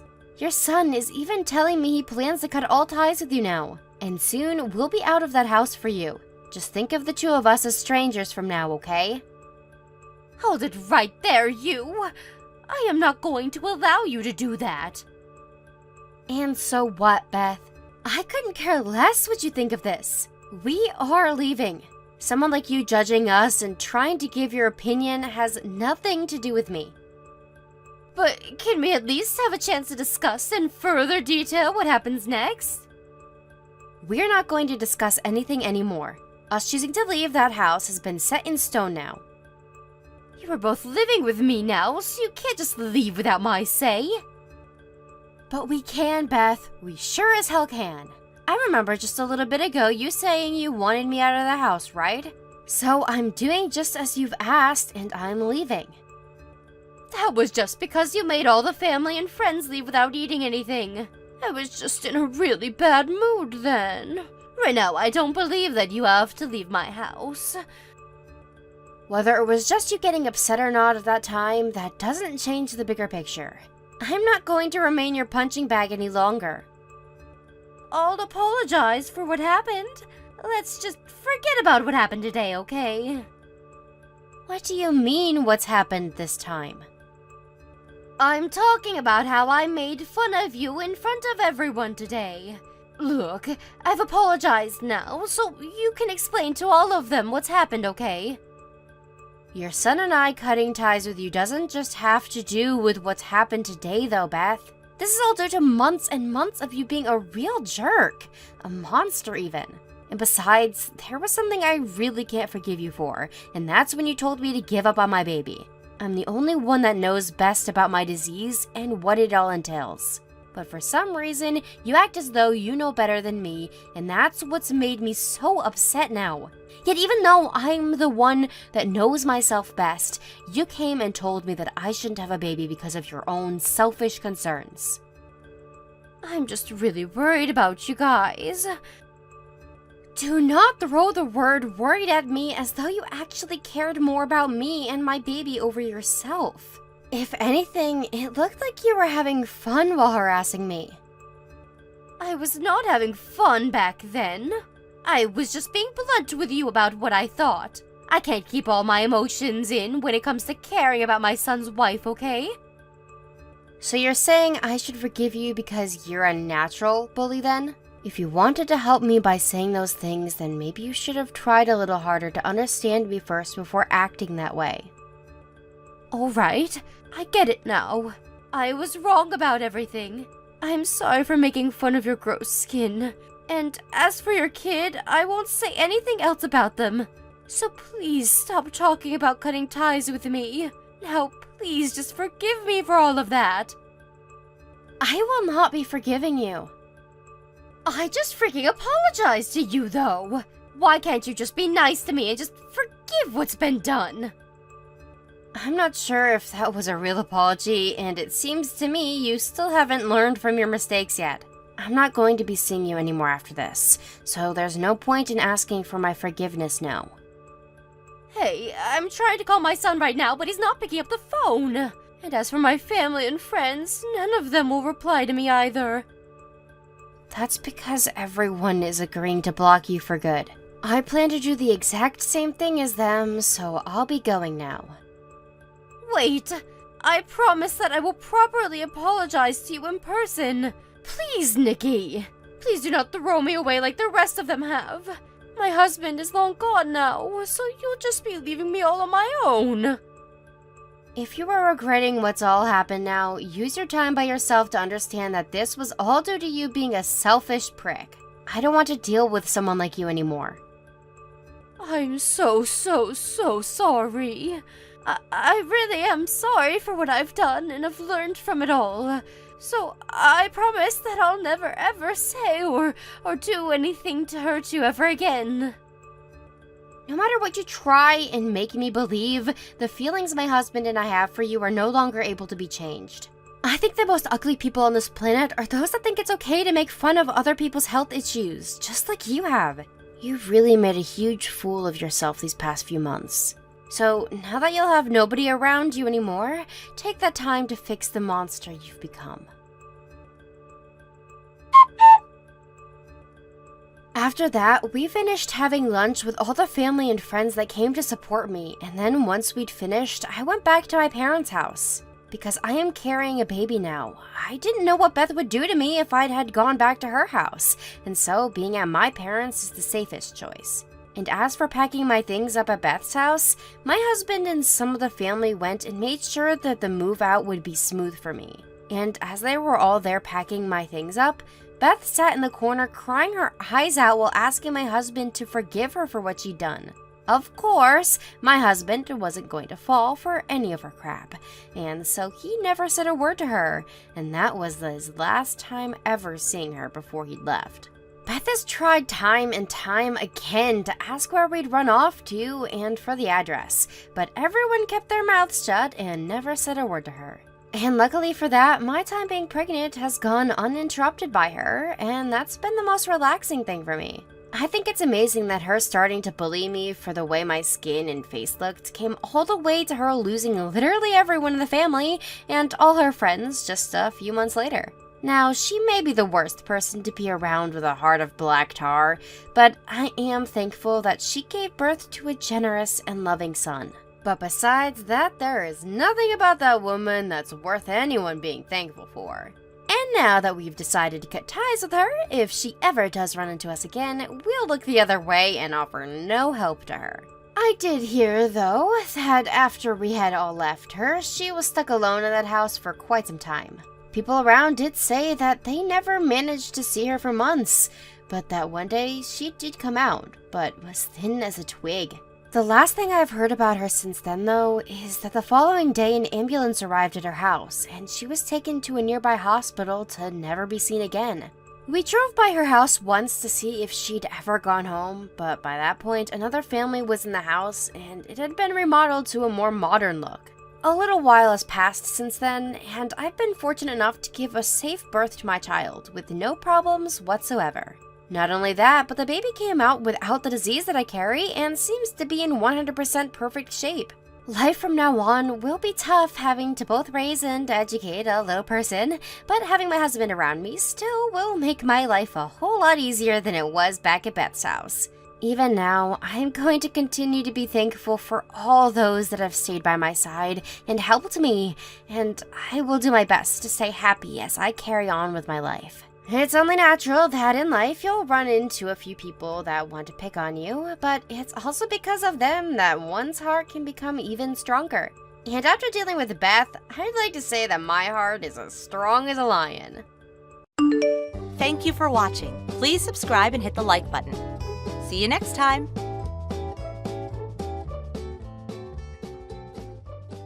Jill, I'm going to be a little late getting home today from work. There are a few things prepared for dinner that I've placed in the fridge and freezer for you guys. So, can you heat those things up and eat them tonight? There would be some chicken breasts already cooked up with a platter of veggies, and then in the freezer there are some cream puffs you can pull out for dessert. You're going to be late today? Yeah, I'm sorry about that. Recently, a few of my coworkers have taken some time off work, so at least twice a week for a little while, I'll have to be staying late to finish up their work. But at least I'm getting paid overtime for the work, so there is something great coming for covering some of their work. Ashton, do you know how old you'll be turning this year?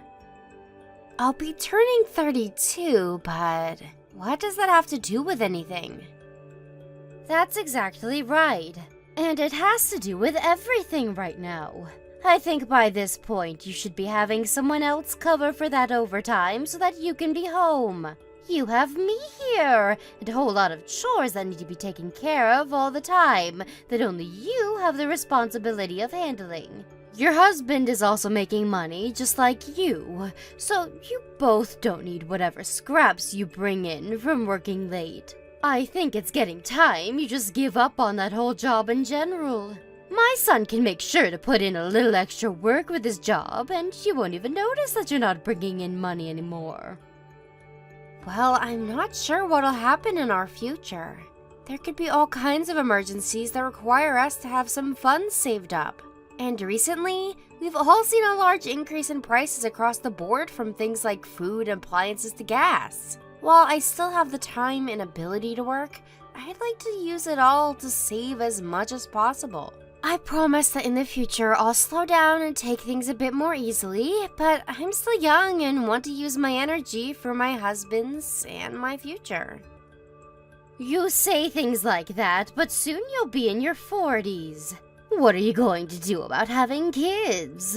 You only have a little bit longer before you've become too old to have decent kids of your own. You wouldn't want everybody wondering why you chose to have your kids so late, would you? My husband and I are thinking about having kids, so... Is that you telling me not to talk to you about them, then? I'm talking about this now because it's been 3 years now that I've been here and haven't seen you carrying any babies. Don't tell me that you hate kids or something like that. No, that's not the reason at all. I actually really love kids a lot and want some of my own eventually. Then you should hurry up and have some kids now. If you want to have them, even having them in your 30s is a bit late. Don't make your kids suffer by having them later and making them live through their parents' deaths while they're still in high school or something. I'm sure that some might see having kids later in life as a problem, but we both are waiting for the right time, and unfortunately, we are not confident that right now is that time. You and your husband can make time to have kids right now, though. Especially since I'm here now, living with the both of you. If you're worried about having to raise them, I'm right here to give you support and caring and watching over the kids anytime you need a break. I'm sorry. I'm really thankful that you're willing to do all that for me. But my husband and I will be the ones deciding on the right time to start having kids. If I leave that choice up to you two, who knows when you guys will decide to have them? And within this whole neighborhood, I'm the only woman that doesn't have any grandkids yet. Do you even know how embarrassing that is for me? Because to me, it feels like you enjoy me being the laughingstock of this town. Embarrassing? Laughingstock? I'm sorry, but I don't think something like that should bother you. And that's because you're not close with anyone else in the neighborhood, right? When you get to my age, you'll realize that everyone is talking about their kids and grandkids in front of you. And every time I'm not able to add something to their conversations is because of you. I can tell that they all laugh behind my back about it. It's not easy for me to handle that kind of embarrassment, Ashton. Do you think you can wait a little bit longer for us? Having kids is a pretty big change in one's life. And even if we did plan to have kids right now, it can take some time to actually get pregnant, so the baby might not come as soon as you think. Ashton, could all of this mean that you are infertile? Huh? Well, I have the right to ask about that, right? Acting the way you have has made me skeptical about whether you can actually have a baby or not. So, are you infertile or not? I'm not. I'm not trying to hide anything like that from you. Have you been going to the hospital at all? You should get yourself tested for that. Jill, I never said that I'm having troubles making any babies. And I've gone in a couple times in the past few years to get checkups from a doctor, and they say I'm completely healthy. Really? I'm being serious. Well, then I have no idea then as to why you don't want to have any kids right now. I understand that back when my husband had his stroke, times were a bit tough here. But now we're all living happily together here, right? We don't have to worry about taking care of him anymore. So now we have our hands free to raise some babies. You are missing out on a really good chance right now, and that's not going to be you that missing the chance ends up hurting. Jill, I am sorry, but I have to get back to work here soon. I have a meeting to get to, and so we should wrap all of this up. You can eat what's prepared in the fridge for dinner tonight. Just make sure that my husband knows as well so that he can help you warm everything up on the grill. And just like always, you're using your job as an excuse to run away from me. It keeps you from doing your chores as well. At least start doing a bit more for this house than you have been. I'm tired of having to clean up after you because you spend too much time focusing on that job. Understood. I'll try harder from now on to put a bit more time into doing chores. I understand that you will. But I also want you to start thinking about having some kids a bit more seriously. As a wife, your #1 job is to bring kids into the family. And I know you don't want to know what happens to married women when they choose not to have any kids.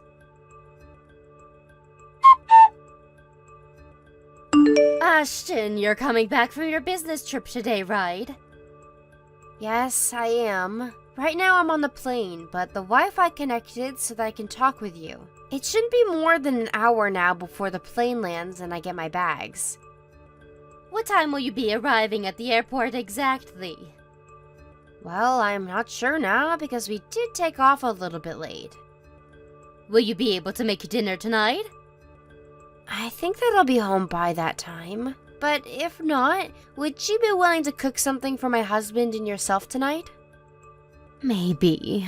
Let's just hope that you do get home soon. If you cannot get here in time, then I'll be in trouble. After all, you weren't home at all yesterday, right? I had to cook then, and at my age, being around a gas stove can be very dangerous. Especially after having to do all of those chores for you while my son worked. But you're coming home today, so you'd better make me something to eat. Actually, I'm counting on it. Also, it's a bit strange to me that even though your mother-in-law is living in the house now, you still go on business trips, leaving me here all alone. I'm sorry. You're always apologizing to me about everything. Don't you ever say anything else besides sorry when someone is upset with you? I'm not doing that as a way of getting out of this, though. I say sorry because I truly am sorry for what I have to put you through. Ashton, I've said this for a long time now. Don't you think it's getting time to quit that job of yours? What kind of company is that asking a married woman to leave her home for days at a time, still to go on business trips? I think you're better off leaving a messed up company like that and coming back home full time to take care of me and your husband.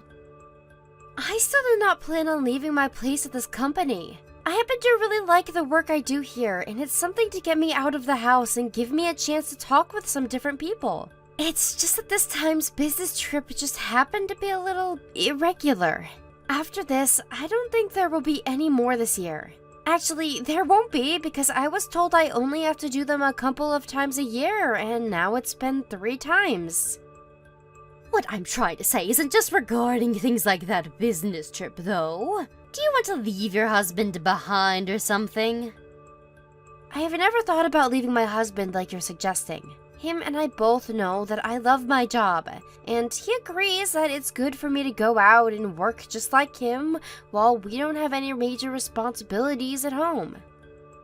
Well, then it's getting time for you to start having babies with him so that you do have some major responsibilities. A wife that's not willing to get pregnant for her husband is a waste. If you don't want a divorce in the near future, make sure to start getting pregnant. I do want to have kids of my own someday. But as for the two of us, even if we cannot have kids of our own, we aren't going to use that as a reason to get some divorce or anything.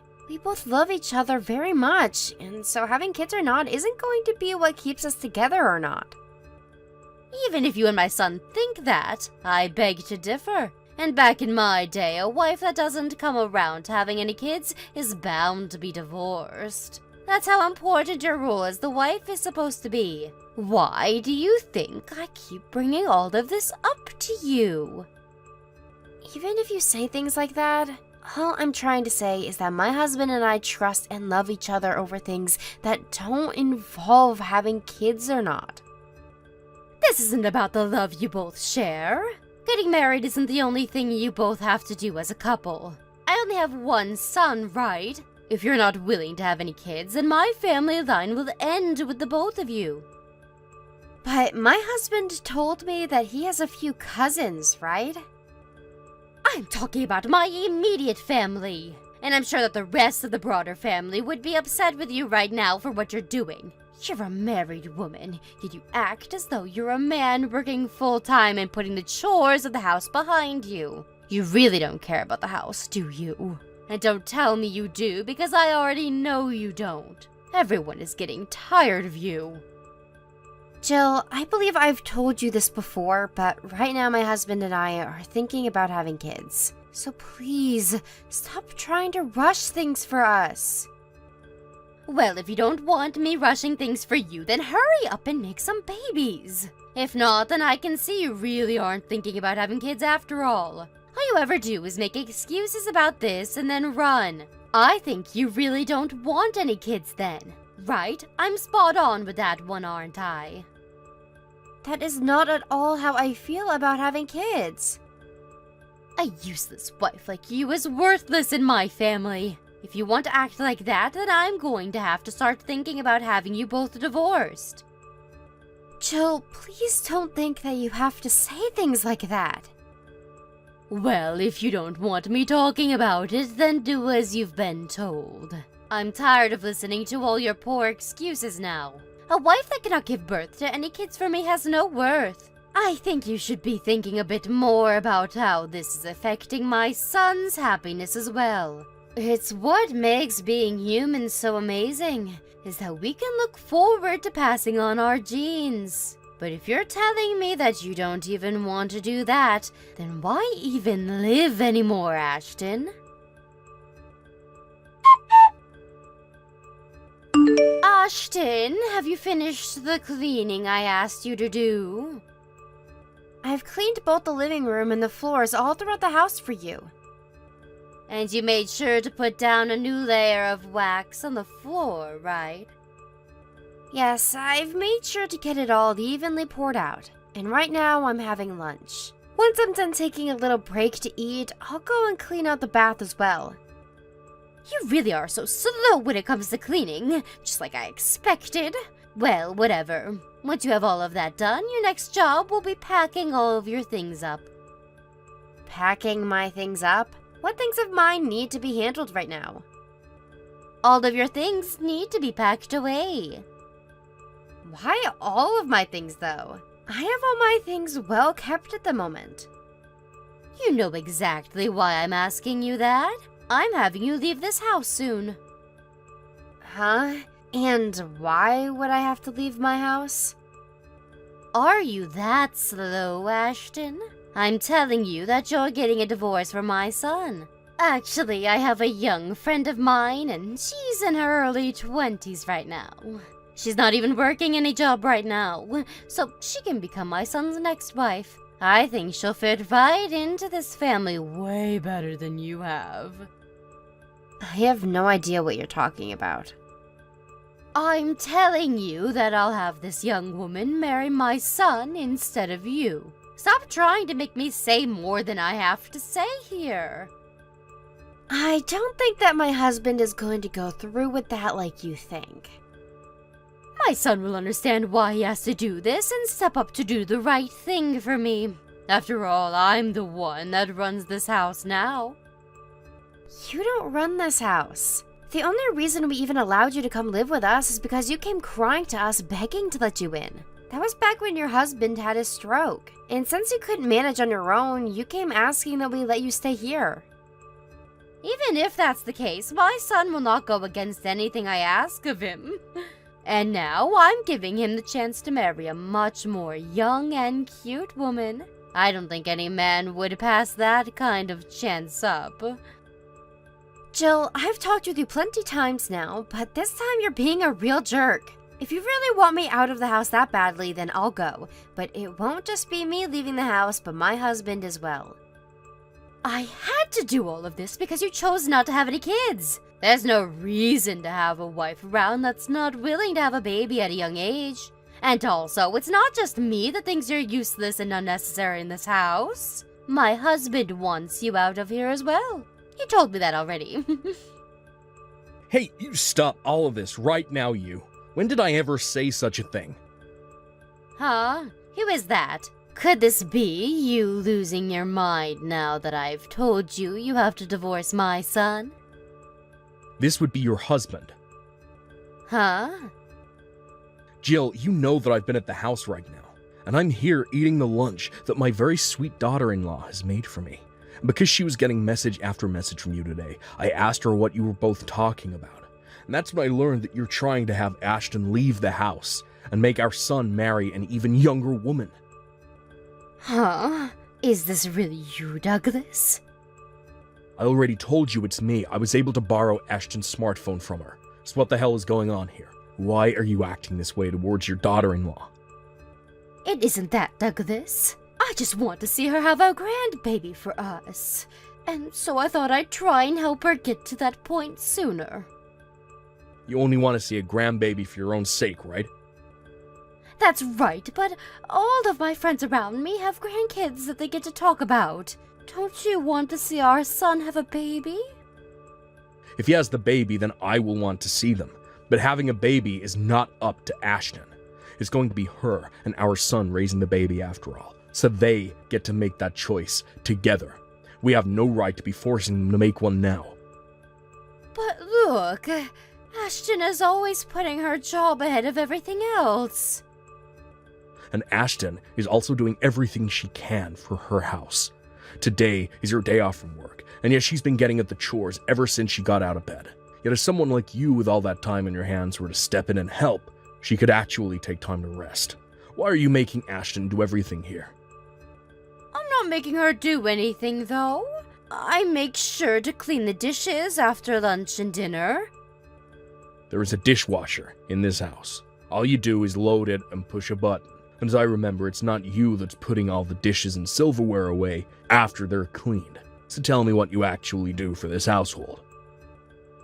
I make sure to go out with people in the neighborhood. She never does any of this, so I have to make sure they know we're still around. Going out with people in the neighborhood, huh? All you're doing is gossiping with your other friends. Jill, I've had enough of this from you. We've been warning you about putting all of this work onto Ashton on her days off, and now I can see that even after doing so, you turn around and say terrible things to her. This is all very unforgivable. If you really have such a problem with the way she manages her family and life, then maybe it's you that needs to leave this house. Oh, wait a second. You think that I need to leave? You have to be joking, right? I'd never joke about something as serious as this.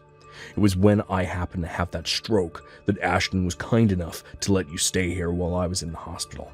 But if all you're going to do is pick on her after what she's done, then she has no need for a mother-in-law like you within her house. I have not been picking on her. All I want is for her to bear a grandchild for me. Who was it again that got so upset that her mother-in-law was bullying her right after getting married? My mom said the same thing as you, asking for you to have a baby. Yet it seems you haven't learned anything from the way she horribly treated you. Back then, you told her that you wanted to wait a little bit before having a kid, right? Well, now you're the one doing the thing you really hated about what my mom did to you right now. Well, back then I was still young. Yeah, you're just wanting to say that as an excuse so that you don't get blamed for being a jerk. A woman that thinks it's fine to pick on others is not needed here. Hurry up, grab your things, and get out of here. Douglas, I'm so sorry about that. I never meant to be mean to her or anything. I've just been very worried about her and our son. I'm sure that some things I said came out a little harshly, but...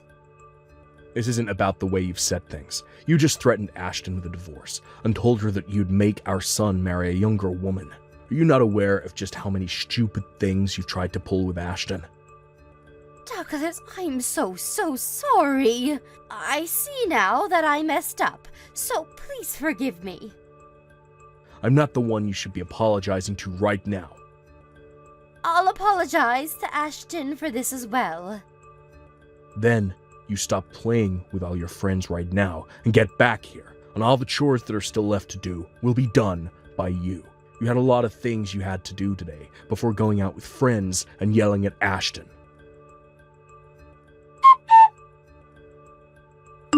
Jill, how is my husband doing?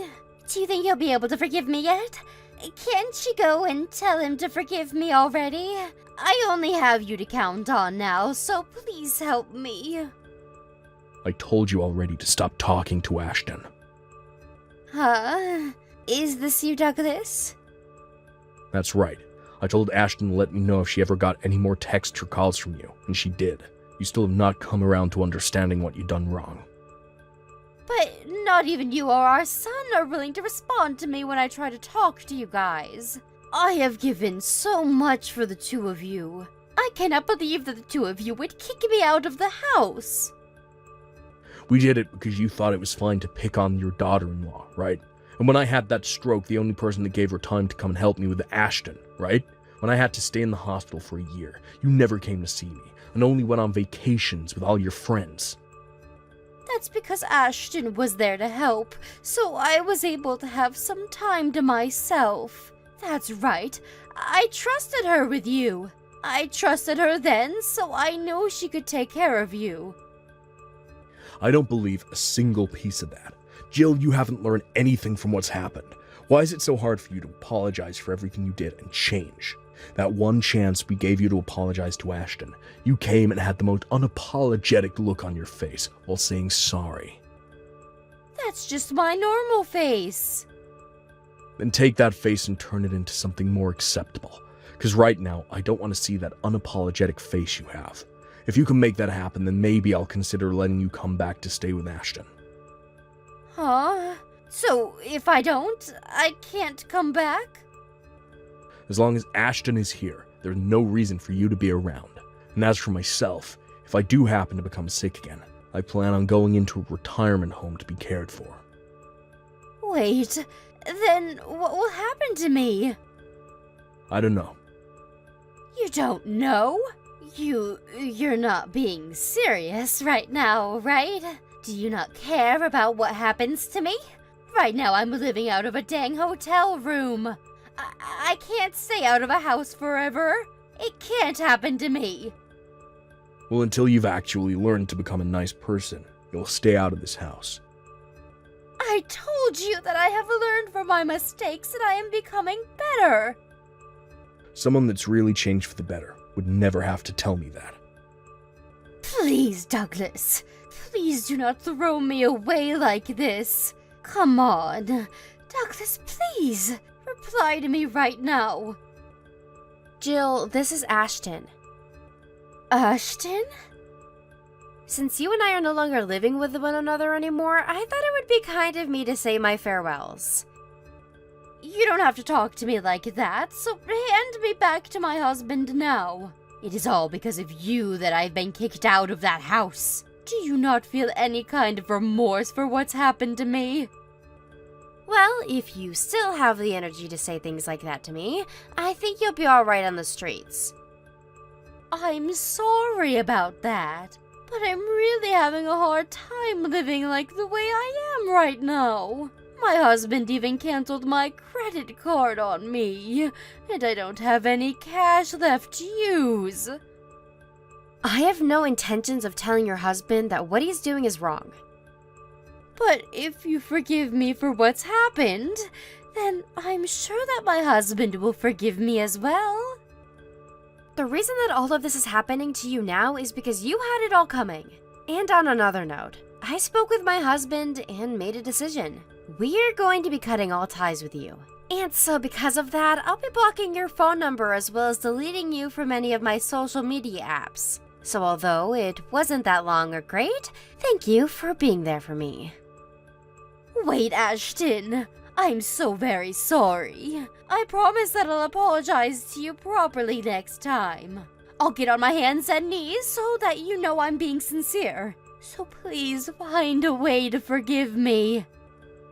I'm very sorry to tell you this, but I never planned to forgive you. I have tried my hardest to forget about all the things you've said to me, but you really did scar me with all those hurtful things. You are my husband's mom, and so I wanted to find a way to make things right between us. But my husband and my father-in-law both told me that it's best to just let you go for good. So from now on, the two of us will have nothing to do with you. Ashton, just forgive me, please. I really did say some horrible things to you, and I want you to know that I'm sorry for all of that. No matter how hard you try and apologize to me, nothing will change. Now, I have some preparations to make before we move, so I'll be going now. Huh? You guys are already moving out? Looking for a house should have taken you guys a lot longer than that, right? Actually, a while back, my husband and I had been planning on moving out of the house. And because of that, we'd slowly been packing things up and getting ready. So that's why we'll be able to leave here soon. Ashton, please! I won't ask you anymore to let me live with you guys, and I won't even force you both to see me. But can you at least tell me that you forgive me? If you don't, my husband will never let me move back home. Why do you think I'd do something to help you? After all the horrible things you did to me, there's no way I can just easily say that I forgive you, right? And what would be in it for me if I helped you out? This isn't about you getting anything from helping me. I'm still your mother-in-law, right? And I've apologized for pretty much everything now. Well, listen, Jill. I don't want to sound rude by saying any of this, but there's no reason for someone like you to be a part of my family. A mother-in-law that bullies her son's wife is useless and has no worth in this house.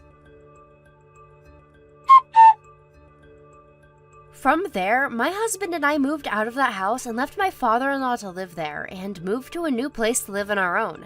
Jill has been going to that house every day and will sit out front from morning until dark saying that she's sorry for what happened.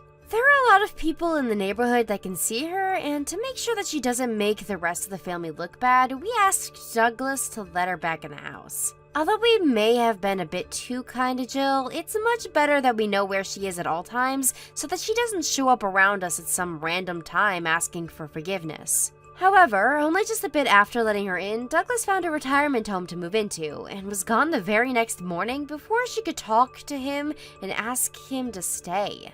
And along with that, he sold the house, and Jill was forced back onto the streets where she wouldn't have any place to go for protection. She no longer has the money to afford a hotel, and so she has to sleep outdoors while she slowly begins to lose her mind. She's in her late 60s now, but at least she's still young enough where she could find a job, although she's never worked before in her life, so that might not work out too well for her. But even if it seems awful of me to say this, I think all of this is deserved by her, and so she can rot out there with nobody to care about her. Now, as for Douglas, he was lying to her when he said he moved to a retirement home and used that chance to move in with my husband and I. Now he's been living here doing chores for us while we work and never complaining about anything we do as a couple. It's been quite nice having him here to do all that for us, and I found out that he's a really good cook when it comes to using the grill. Also, just a year after moving into this new house, I found out that I'm pregnant. So because of that, I'll be leaving my job and staying at home to relax before giving birth to our first baby. And of course, I'll never let Jill meet them when they come into this world, and I'll have my father-in-law right there to help me with their recovery after. So the only ones getting to celebrate their birth will be my husband and I, along with my father-in-law. I said it before that she had left some scars, but really, I've been having a really hard time forgetting about all those terrible things Jill said to me. I may be stuck having some bad memories of her, but I'm at least happy that she'll never be around anymore to hurt me. And even better, she'll never be able to see the grandchild that she tried so hard to force me to have. Thank you for watching. Please subscribe and hit the like button. See you next time.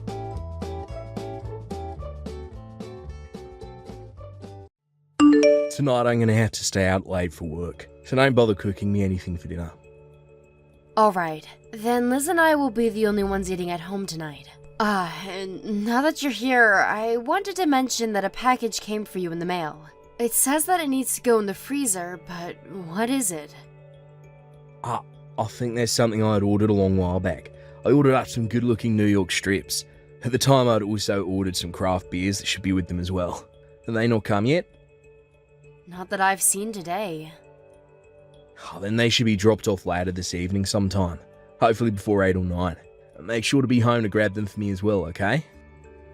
Well, we should be home for that, but in a little bit I'm going to have to run out and get Liz. I'll also have to shop for groceries, so if we're not home by then, you may have to wait for tomorrow for me to grab the beer. Actually, could you just have the delivery date changed to tomorrow or something for me? Huh? What's wrong with doing that for me? It's not like you'll be drinking them tonight, right? Well, I was going to at least stop by the house once this afternoon, and I was hoping to grab myself one to taste before heading back out. You'd have to drink before going back to work? That's not okay to do, Art.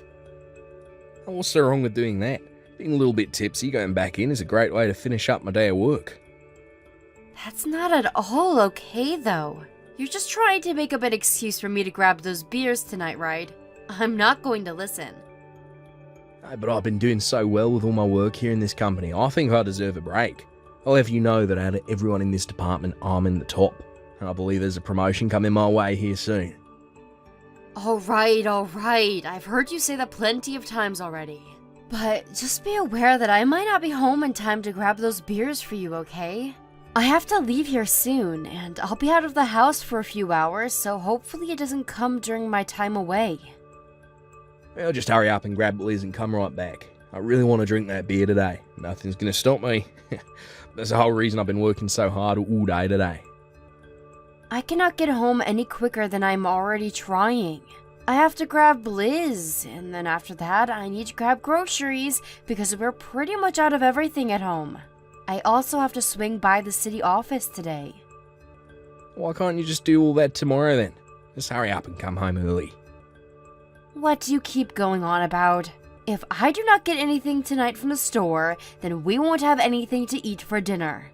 And if I don't go in today to the city hall, the next chance I'll get won't be for a little while. Well, if that's the case, then you should have gone out sooner to have gotten all that done. Didn't even have to work today. You had all the time in the world to go out. Well, I was stuck at home until noon doing a ton of chores at home.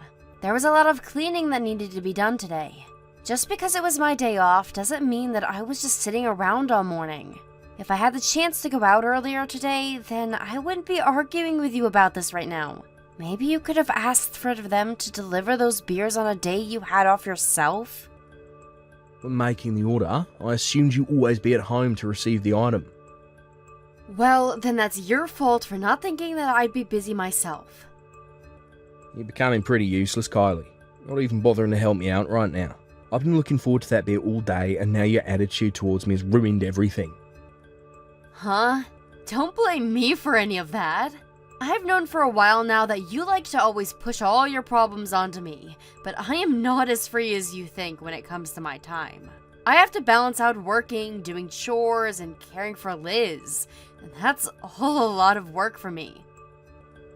Not again with you acting like you're that busy. What do you mean by acting? You always like this when you get into arguments. Whenever you don't want to do anything for me, you make it seem like you have so many things to do that keep your hands tied up. To me, that all just sounds like poor excuses. I'm not trying to act like I'm busy to avoid helping you. I'm actually very busy with a lot of things.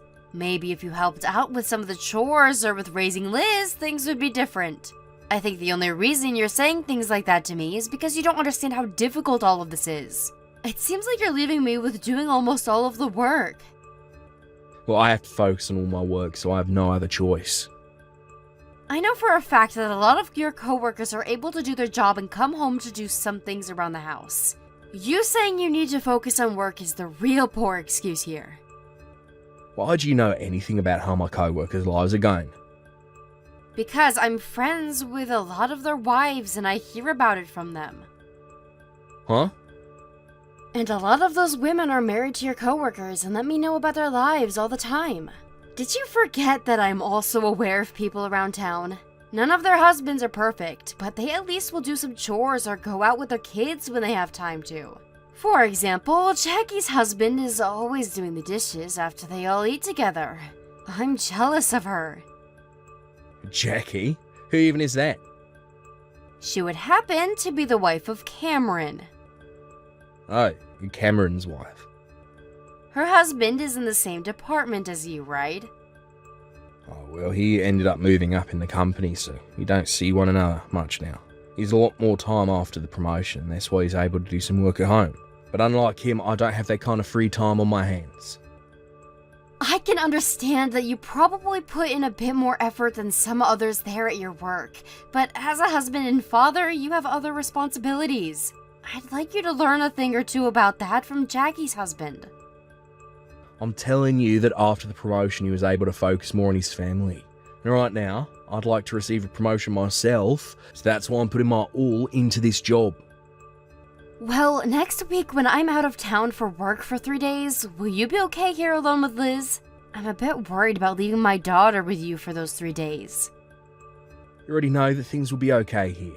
3 days will be nothing for me. Don't try and treat me like I'm some brainless idiot. Kylie, where are you right now? I am working right now, but I'll be back in town in just a little while. What's going on right now, Jackie? Liz is in trouble right now. She was just in a huge accident. Huh?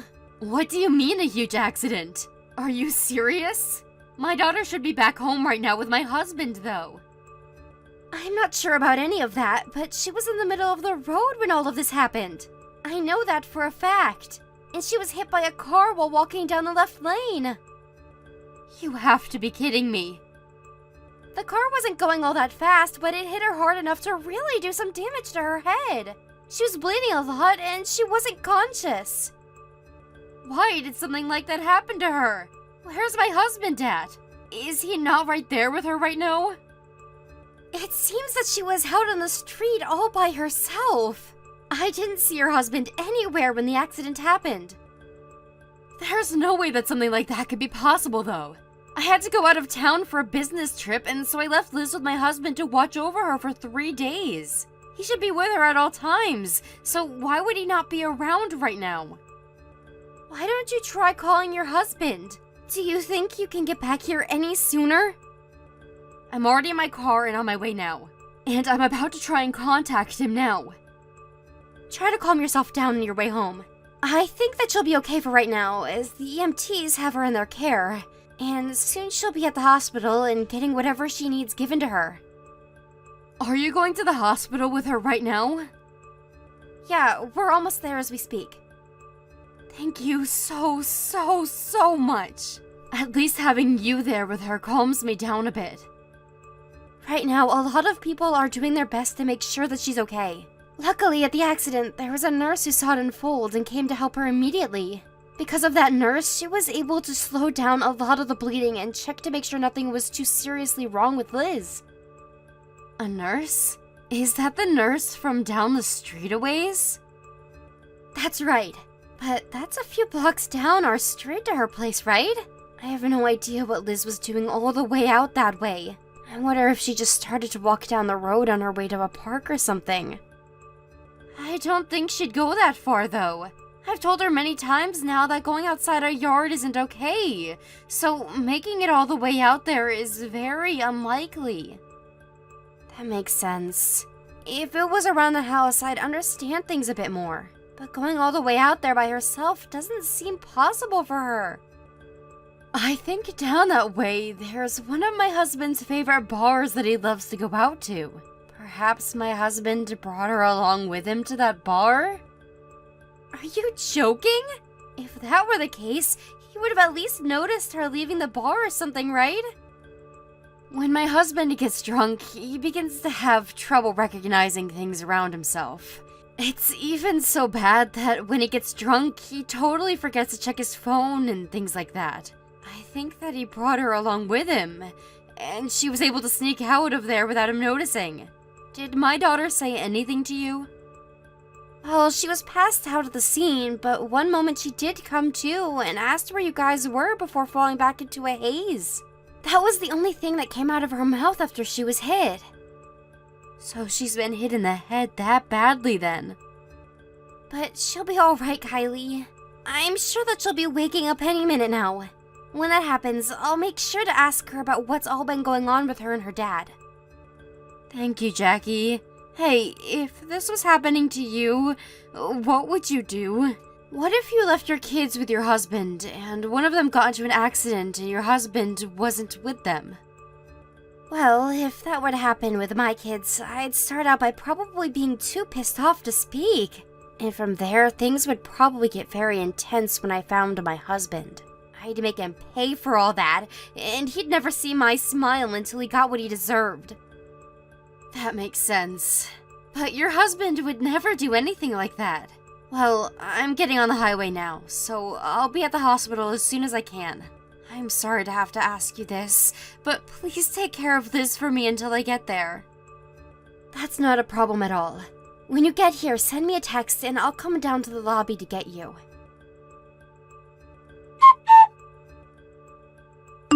Hey, why have you been trying to call me so much? If you're asking about Liz, she was outside playing a lot and is sleeping now. You're always trying to ask me about it. It's getting pretty annoying now. Hello, Art. This is the wife of Cameron, Jackie you're speaking to. Right now, your wife is very busy with a lot of things on her plate, and so in her place, I will be talking to you. I'm sorry for calling you so many times while you were busy. Huh? Cameron's wife? I'm so sorry, I thought you were my wife. No worries, Art. I'm sure as her husband, you have a lot going on as well, right? I mean, during this huge emergency, you haven't once responded to her, so that must mean you have a lot going on yourself. What do you mean by a huge emergency? I want you to tell me what you mean by Liz being asleep after a long day of playing. Because as we speak, Liz is here with us at the hospital getting taken care of by the doctors. She was hit by a car today. Huh? What, Liz was? When I was coming from my part-time job, I passed by the moment the accident unfolded. And right then we had the ambulance come and I rode with her and watched over her the whole time.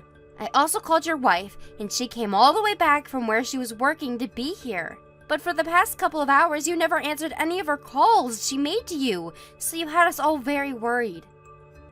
Is that what's been going on? I'm sorry for... I understand that my wife is very busy at the moment, but what is she doing exactly? She is having your daughter's condition all explained to her by the doctors. Understand that you will not be forgiven for this. Kylie? What do you mean 3 days wouldn't be a problem for you? What the hell did that all exactly mean? I thought you would have been watching our daughter for me, right? Well then why did she end up on the road by herself and get hit by a car? Even to me, this is all brand new. What happened? There's no way you don't understand what's happened here. Just a few minutes ago, Liz came to and told me all about what had happened between the two of you. You brought her to the bar with you so that you could do a little day drinking and then left her without even noticing she was gone. I did not just leave her. But you didn't see her anymore after you started to drink, right? And she became bored after you wouldn't play with her, so she left the bar to go wander around. That's how she ended up getting hit by a car.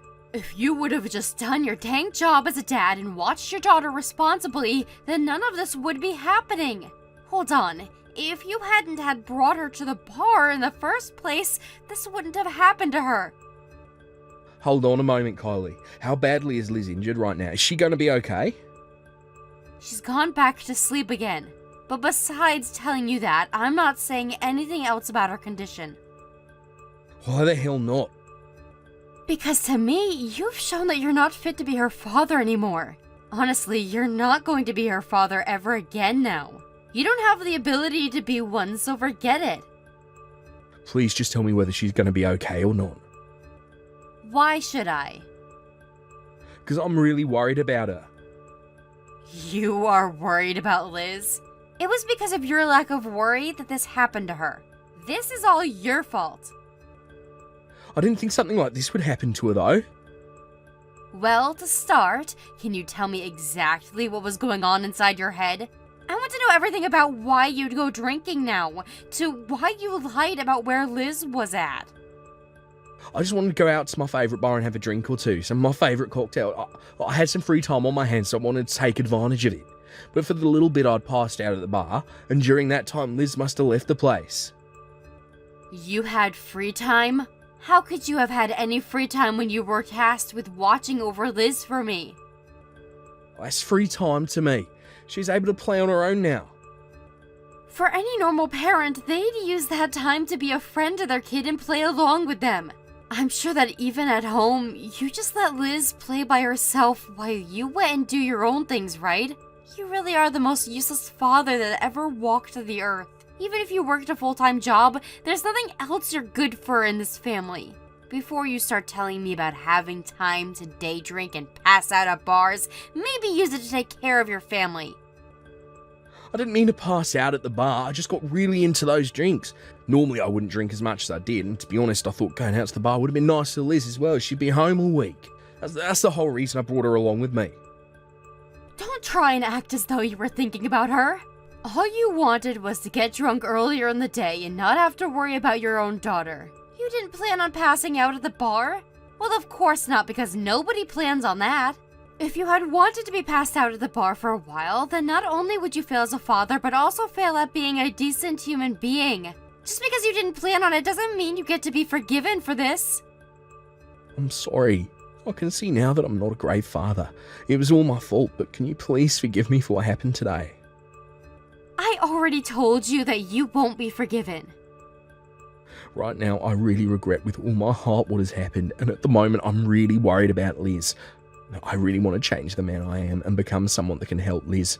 I'm telling you, I regret all of this. Even if you do want to help her now, there's nothing that you could do for her. If you really do want to help her, then after this, you'll be the one paying for both Liz's medical bills and for her child support. Child support? Are you planning on leaving me? Of course. I'm going to divorce you, Art. I've had enough of all of this crap you keep doing. Time after time, you've done things that have upset me, but this time is going to be the last. And as for Liz, she's better off not having a father rather than having someone as dangerous as you around her. Look, I totally think it's okay for you to be that angry with me. After what has happened to Liz, it's only right that you're upset. But I've put a lot of thought into all this, and I want to change. Asking for a divorce is asking to have this family ripped apart. If you really plan to change, then I'd know to forgive you. But right now, all I see is a sad excuse for a man. But you can go ahead and try to change. However, it won't have anything to do with Liz and I. Please just give me one chance to change my ways. I promise that I'll become a caring father and husband for the both of you. I will not give you a chance. I'm pretty sure you had plenty of chances given to you already to change into a proper husband and dad. But you threw them all away, and I ran out. I'm sure that with how things are right now, you're not going to tell me the location of the hospital, huh? I already see that you're there with Jackie anyway. You sure you don't want me around? I had wanted you here with me for a while now, yet you never answered or came. At this point, if you were to vanish right now, Liz and my life would not really change. Actually, if anything, us both being gone would finally give you all the time you've been wanting to focus on that job of yours. That's great for you. Even if I have my job, not having you both around is not going to be possible for me. Are you finally coming around to seeing how important family is? I am. Please don't leave me. All you're going to have left is your job, although your chances of succeeding may be in danger now. Why'd you say that? Did you forget that Jackie is right here with me? What has happened today will all be passed on from her to Cameron, and then I'm sure he'll let the company know about you. I'm not sure if that will have any effect on your job, but even if it's just a little, I think the company will have a worse image of you. That's what you mean. In the end, I'm going to pretty much lose my family and job then, huh? And that means my life is over. I believe so, Art. As for Liz and I, we don't need you in our lives. If you understand that now, you need to get lost. I understand you acting as though you've realized the importance of your family, but that just seems like a load of crap to me. After that, Liz was in no harm and was able to make a good recovery from her head injury. For the time that she was in the hospital, I did not allow my husband to come in and see her, but after a week and her being let out, I finally came around to letting him come. After seeing his daughter covered in cuts and bruises with a wrap around her head, he was crying and apologizing to the both of us, but I knew that it was all for show. Just as I said, I got my divorce from Art, and then my daughter and I left and went back to my parents' house. At the moment, I'm on leave from work and am helping my family back home with their business. And luckily after the divorce, my ex has been keeping up with paying the child support for Liz. But there was one bit of story that I heard from Jackie a little bit after the divorce, and that's that my husband had changed after we left him. He no longer would talk to anyone and became quite a gloomy character. And because of that happening to himself, he slowly began to distance himself from work, and his image there began to slip. He may have tried to make me believe that he changed into a better person, but I no longer have the patience to love a man like him. I never did tell him this, but if he's really looking for my forgiveness, all he has to do is show me that he can become a real man. Thank you for watching. Please subscribe and hit the like button. See you next time.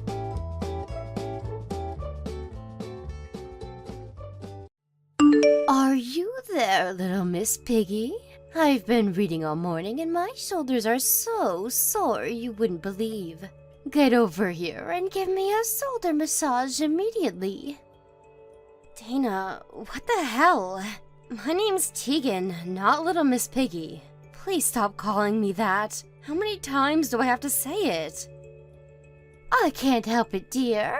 You're short and stumpy and as wide as a barn door. What else am I supposed to call you? Little Miss Piggy suits you way more than Tegan. Just because I'm short doesn't mean you have any right to call me that. It's offensive. Please, just give it a rest already. You want me to give this a rest? Believe me, dear, this is me being kind. I can stop calling you it if you'd like, but I can't promise you'll like whatever comes next anymore.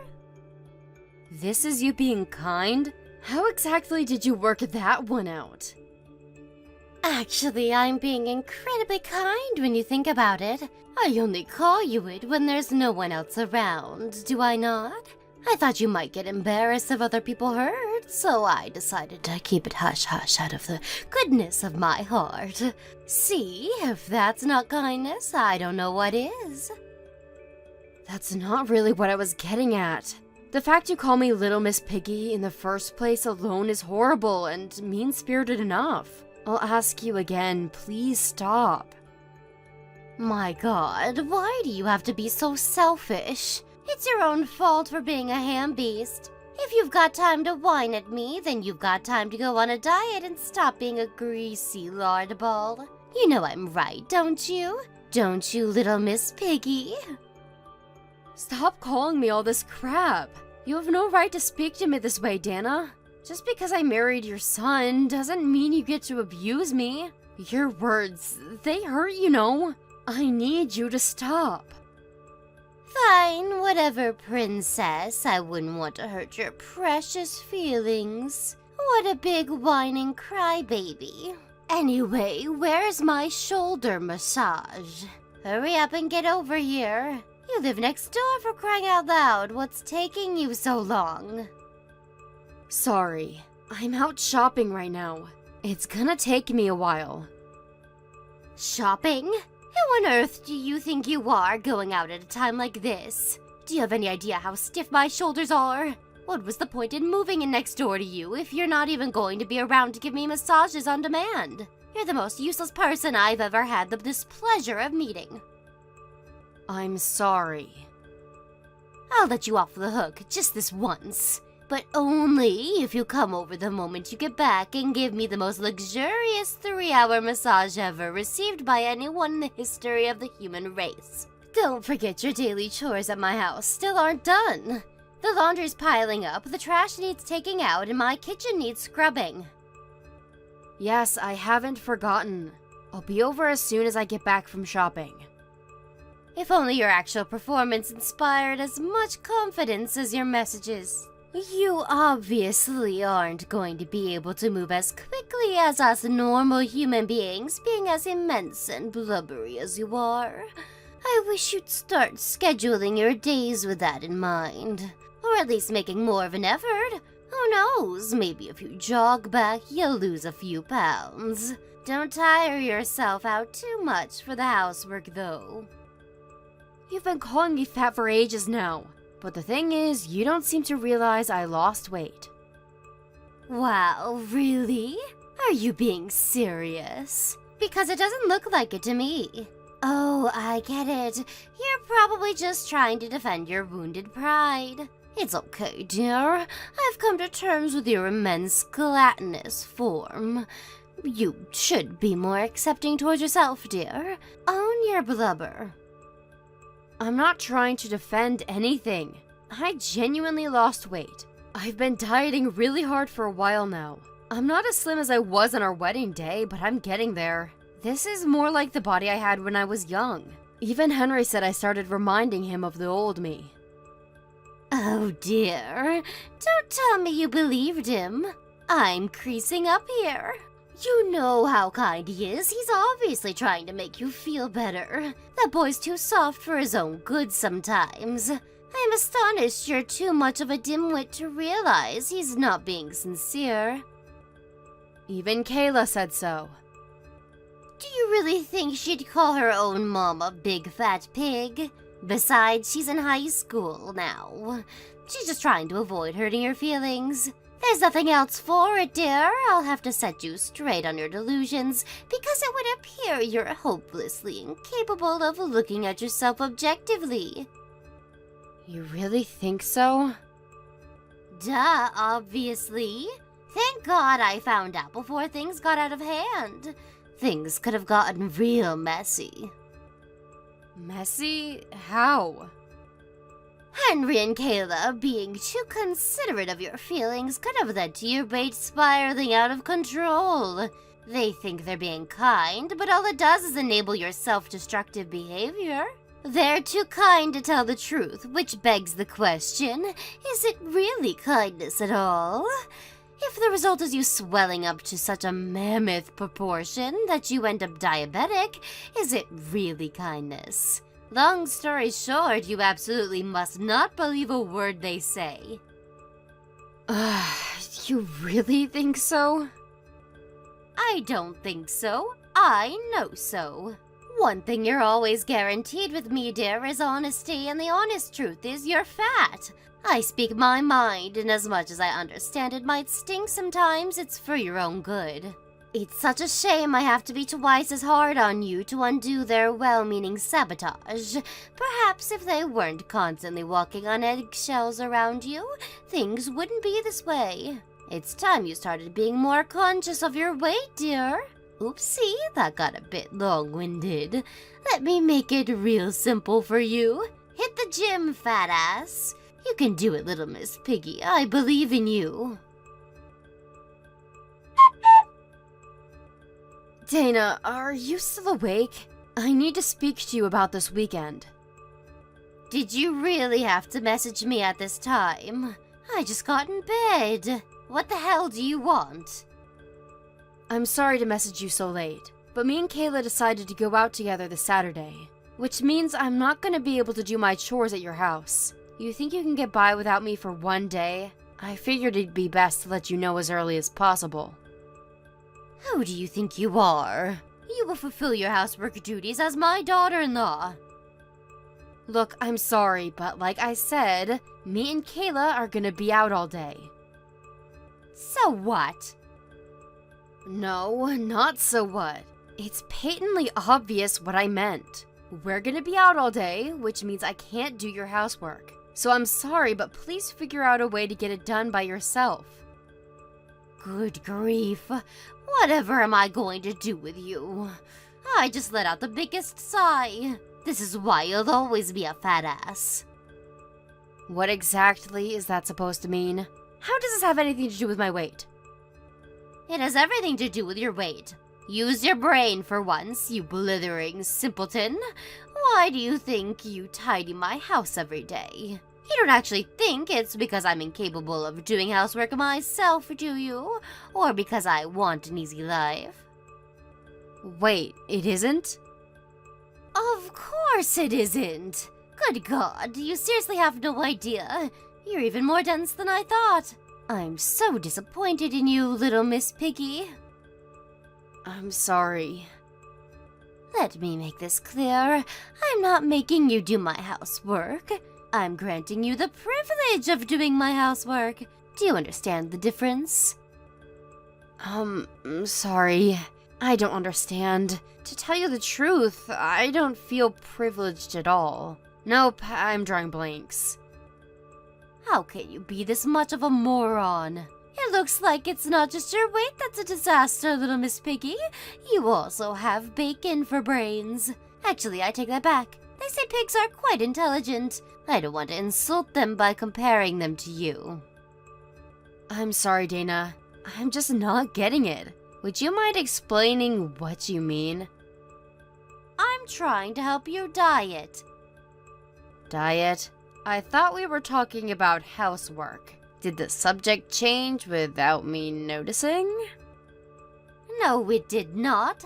Your stupidity never ceases to amaze me. Think about it. What do you do when you do housework? You move your body. Yeah, I guess it'd be hard to do without moving. Now, if you do two people's share of the housework, you'll slim down proportionately. Think of all the calories burned. That's why I let you tidy my house. Do you understand why you're so privileged now? Oh, I see. I finally get it. You know, Dana, you're surprisingly thoughtful. To think you'd go out of your way to let me tidy your whole house every day. Thanks so much. I can't tell you how lucky I feel.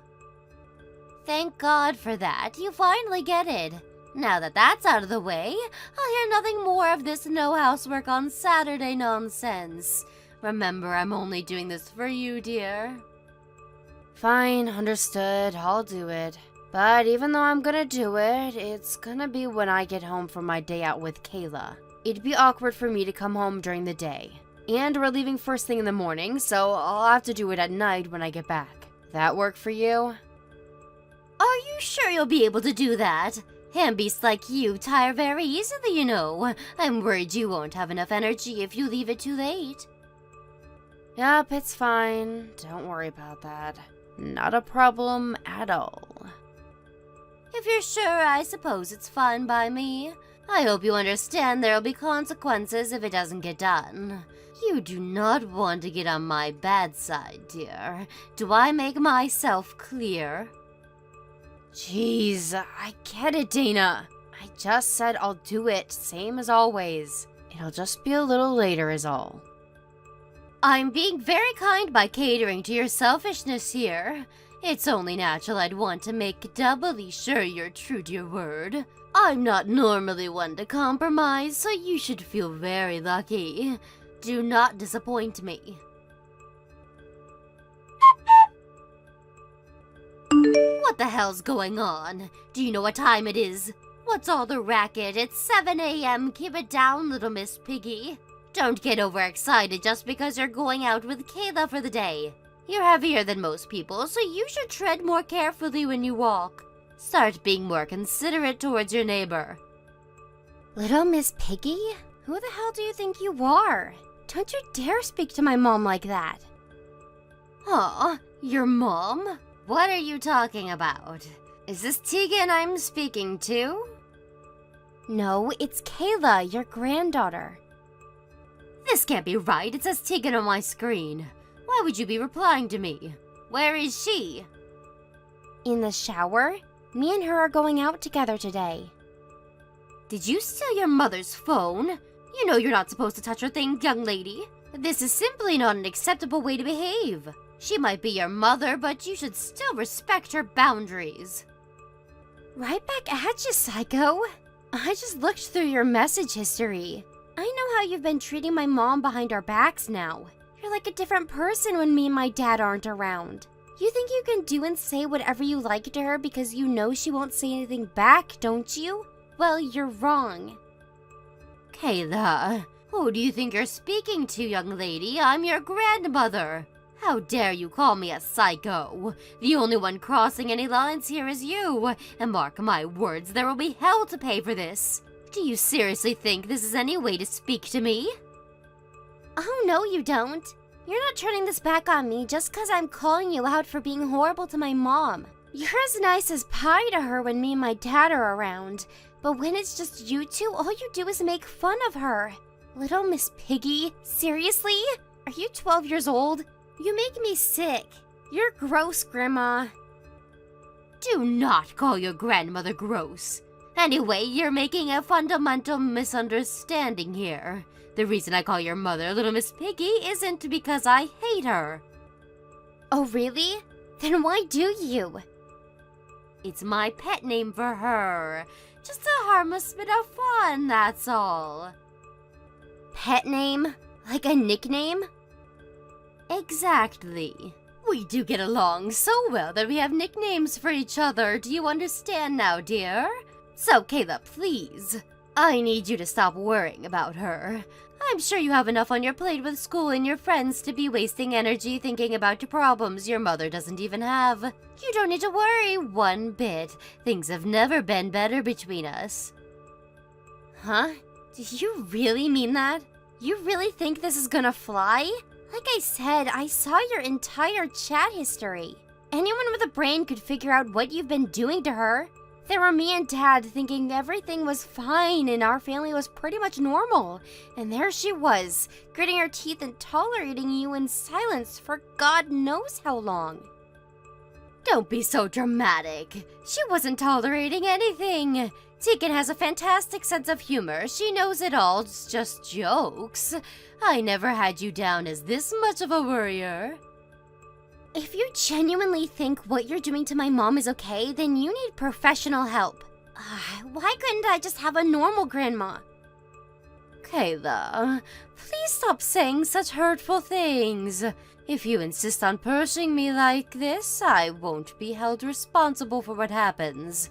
Everyone's temper has its limits, dear, and my lid's about to get ready to burst. You're gonna get mad? I'm the one who's pissed off with you. Stop trying to twist everything and own up to what you've done. Anyway, are you completely lacking in self-awareness? How about you take a look in the damn mirror before calling someone else Little Miss Piggy? You force her to clean your house every day under the pretense of exercise. But if she's Little Miss Piggy, then you're the mama pig. Kayla, how dare you? You do not speak to your grandmother like that. You've gone and done it now, you disrespectful little torag. I will not be held responsible for the hell that's about to be unleashed on you. I'll be telling your parents about this. Do what you want, but I have a better idea. Get lost and leave us all alone. Why would any one of us want to have anything to do with a vicious, foul-mouthed pig like you?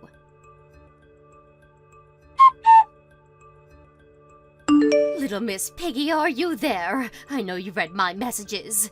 Did you and my son have a chat? I'm really sorry about today, Dana. I had no idea Kayla had my phone while I was in the shower. She should have never sent you all those horrible messages. She deleted the chat history, so I would have never noticed if you didn't show me yourself. What? Kayla did that? I had no idea. She's even more calculating than I thought. Good grief. Listen, dear. I don't like the thought of saying this about my own flesh and blood, but it has to be said. What she did was cowardly and shameful. I'm embarrassed to call her my granddaughter. Cowardly and shameful? Don't you agree? Not only was she abhorrently disrespectful to her own grandmother, but she tried to hide all traces of it. She clearly knew what she was doing wrong. I guess I understand why you feel that way. But I don't think she was trying to hide what she did. I think she was trying to hide the horrible things you said about me so I didn't get hurt. I see you've already fallen for her devious excuses. How disappointing. Please just think about the gravity of what she said to me for a moment. Why does she think it's acceptable to speak to her own grandmother like that? Did you ever teach her to respect her elders? If you'd have done your job as her mother and raised her properly, she never would have turned out like this, little Miss Piggy. Apologize. Sorry. Sorry. Sorry. Sorry. Apologizing is easy. Anyone can do it. But all I seem to hear from you these days is apologies. Doesn't that alone tell you there's something seriously wrong here? You need to prove your alleged remorse with action and do something to make this right. It would appear you're not just a pig on the outside, bacon for brains. It's obvious what went wrong with Kayla. She inherited your moron genes. My daughter is not a moron. In fact, she couldn't be further from it. She's a very intelligent young lady, and the only reason she said the things she said to you is because she loves me and wanted to protect me. So you need to stop insulting her right now. To tell you the truth, the way you're acting couldn't make me more uncomfortable. Excuse me? Little Miss Piggy, you do know who you're speaking to, don't you? Yes, of course I do. That's exactly why I'm saying these things to you, and I have no intention of changing or taking any of it back. I'm your mother-in-law, young lady. You can't actually think this is an acceptable way to speak to me. You'll never get away with this if my son finds out. Is this really a path you want to go down? I suggest you think very carefully. Even if Henry did have a problem with it, Kayla's still my daughter, and it's my job as her mother to protect her. She's my #1 priority. That wouldn't change even if it meant divorcing him, and certainly not for the likes of you. Divorce? Well done, dear. You just opened up Pandora's box. Where did this sudden rush of confidence come from? Who the hell do you think you are, speaking to me like that? Who do you think I am? I'm Kayla's mother. Whether you call me Little Miss Piggy, a moron, or anything else, I literally could not care less. If putting up with your petty bullshit is what it takes to maintain a semblance of a relationship with you as my mother-in-law and avoid any drama, then so be it. But it's a different story when it comes to my daughter. I don't care if you're my mother-in-law or the goddamn president. No one insults my daughter. How noble. There's one little problem with this self-righteous bluster of yours. She was the one who insulted me. Don't you think it's a little rich to paint her as the victim? Have you no shame? You know what? I'll admit it. I do think she crossed the line with how she spoke to you, and I certainly won't be praising her for her choice of words. But I'm not going to condemn her either. She was angry and upset, and she said those things to protect me. She spoke up for me because she couldn't bear to see me insulted, and she clearly couldn't contain her anger when she looked through our chat logs and found out you'd been treating me like dirt behind her back. So did I think what she did was shameful? No, not one bit. Actually, I'm very proud of her. Forget it. This conversation is pointless. It's my own fault, really. What did I expect trying to get any sense out of a pig? Go roll around in the mud and eat your pig feed. I'm done wasting my time on you. Hand the phone over to my son this instant. I'm going to tell him everything you and your horrible daughter have been doing to me, and I'll see to it that he divorces you. Is that so?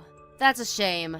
I tell you what, forget about it over message. Me and him will come over as soon as he gets off work, and we can have this out in person. And by that, I mean our final goodbyes. We're cutting you out of our lives, for good. Huh? What are you talking about?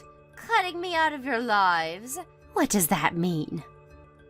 It means after today, me and my family never want to see or hear from you again. And this should go without saying, but my family obviously includes Henry. Prepare to say your final goodbyes. No, hold your horses, young lady. Why would my own son cut me out of his life? That's crazy talk. You've got this backwards. You're the one getting cut out of our lives. I told you I'll see to it that he divorces you. Is this some kind of weird coping mechanism of yours? As if my Henry would ever do that. Let's see, shall we? You might be surprised to hear that it wasn't me who made this decision. I'm just the messenger. This is what Henry wants. What? Henry wants? What do you mean? He's still at work, isn't he? You could only have spoken to him about the Kayla problem over messages and phone calls today, as if he'd make such an important decision over the phone. Right, we've been messaging all day. It really didn't take him long to make his mind. He asked me to send you our chat logs when he heard what was going on, which I did. I'll be sending him this conversation soon, too. What? No way. You're lying. Nope, God's honest truth. He decided you had to go as soon as he saw the chat logs, to quote him, "A mother who insults my wife and daughter is no mother of mine. We're done with her. He said we're better off without you in our lives." What about this house? We had these houses built together so I could live next door to you. We haven't really thought about it yet, to be honest. We'd be fine with selling it, though.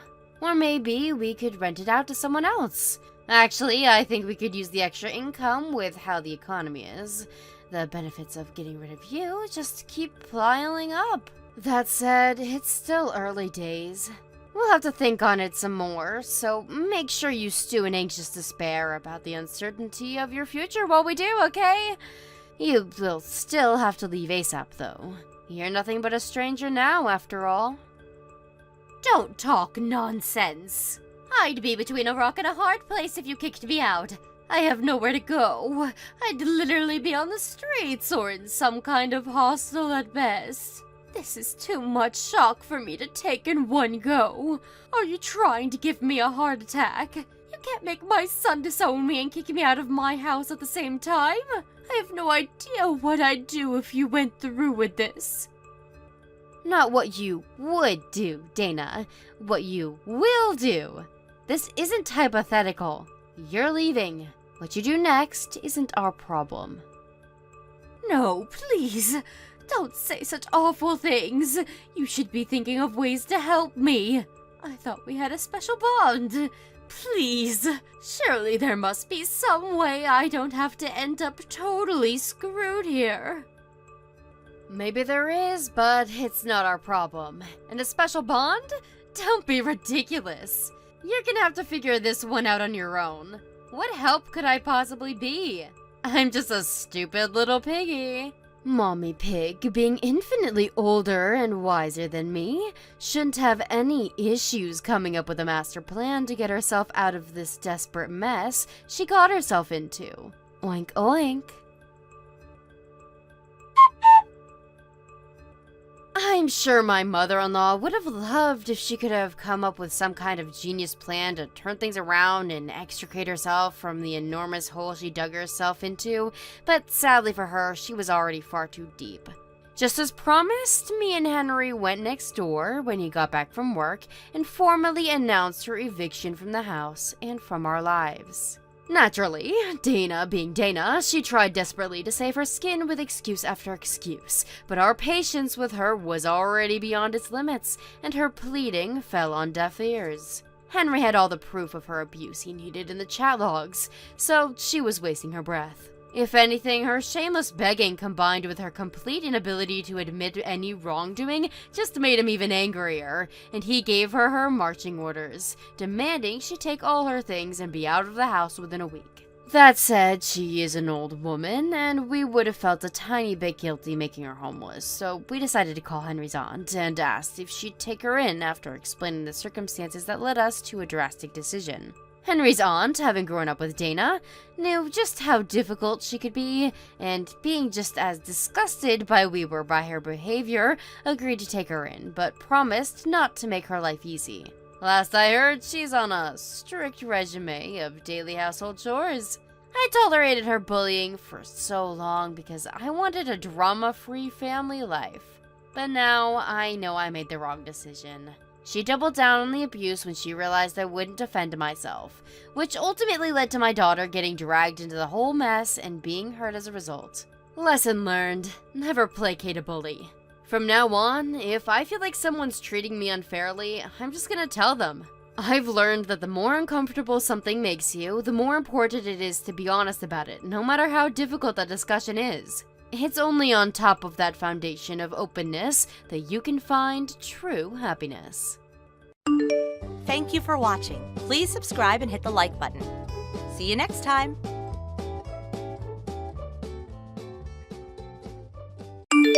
Hey, Jerry. Are you still not home yet? I have dinner and everything all ready for you to eat. I'm sorry, Avery. I'm going out fishing with Jacob again. What? You and Jacob are going fishing again? Are you telling me you got home from work earlier than me and then went right from home to go out fishing with him? That's right. But crap, I forgot to tell you, didn't I? I'm sorry about that as well. I doubt you're actually sorry about any of this. I've told you plenty of times before that if you plan to go on these small fishing trips, you have to tell me first so that I'm prepared. Anything could happen to you while you're gone, and I have to know what's going on with you. How many times do I have to ask this from you? I really don't want to keep worrying about this. I said I'm sorry. I just got out of work today, and that's when Jacob contacted me asking me to go. He said someone was already getting a boat ready and everything for us. And since tomorrow's my day off, I had no other choice but to say yes. Well, next time you better let me know before you leave. I already made dinner for the two of us this time, and now it's going to go to waste. I'll just eat it tomorrow morning if you throw it in the fridge for me. That should be enough, right? Tomorrow morning? Are you coming home in the morning? Whenever you go out at night, you're always home around noon at the earliest. Well, you make a good point. Then I'll have the leftovers for lunch, I guess. Can you just go ahead and wrap it all up and put it in the bottom of the shelf on the fridge? You constantly going on all these fishing trips is really starting to get to me. You think? But I really enjoy going out on all these trips. Well, I'm not enjoying it at all. And also, whenever you guys do go out, you're not even catching anything worth keeping. Just those stupid-looking fish that sit on the bottom of the ocean. Well, recently I haven't had any luck is all. This time I promise to come back with something good. Well, I hope you do, or else it seems like all you're doing is wasting time. But anyway, I just feel you're really going out fishing way too often. For the past month, you've been going whenever you have a free day from work, right? And what's wrong with that? Fishing is my main hobby, so there's nothing bad about doing it all the time. Are you saying you don't like me enjoying what I love to do? I never said I don't like you enjoying your hobby, but I think you need to reel it back a little on how often you go every week. For the past couple of months, you and I have gone nowhere together. And you're never even home long enough to help me with any of the chores we have. You and I both work full-time jobs. You have me doing all the work at home as well. Well, I'm sorry about that. But right now is a perfect season for fishing. Really? You've been saying things like that to me for a while now. I'm sorry, but you can't just say that it's the best season for fishing when 2 seasons have already gone by. Alright, I'll make sure on my next day off that I'm home with you all day. Are you sure? I want you to promise that to me. My little brother Ryan is also going to come over to hang out the next time we have a day off. What? Ryan has finally moved back into this town? Was it for work or something? Nope. He has plans to go study abroad in about half a year. But until then, he'll be staying with a friend who said they can share a house together and split the rent there. And you know that living in a larger town like this is much better for finding work and making money, right? He wants to study abroad, huh? That's amazing. But does he think he'll be able to save up enough money for that in only half a year? Well, when he was in college, he saved up a bit working part-time jobs. So that's why before he heads to another country, he wants to come live in a better town where he can have a little fun while saving up a bit more money. Man, you can do whatever you want when you're young. I wish I could go back 10 years again. Well, being close to Miami will give him a lot of things to do compared to being up in Nebraska. There's so many things to experience around here that he may even give up on wanting to study abroad. But you know that your brother's a pretty serious kid, right? I'm sure he won't be going out every night to do things. Well, you seem to not know how Ryan is acting these days. He has really changed since the last time you saw him. Wait, really? He's gone and grown out his hair really long. Wait, hold on. I'll let you see how much he's changed when he comes over to see us. He's really changed that much then? He sure has. So much that I'm betting you'll be surprised by him. Well, I'm looking forward to that little guy. Sorry, I have to start getting my things ready to head out on the boat. Alright. Have fun on your trip and please stay safe. Make sure you have that boat turned around if anything starts to go wrong out there. All right, I'll stay as safe as I can. I'll give you a text or call when we're coming back, okay? Thank you.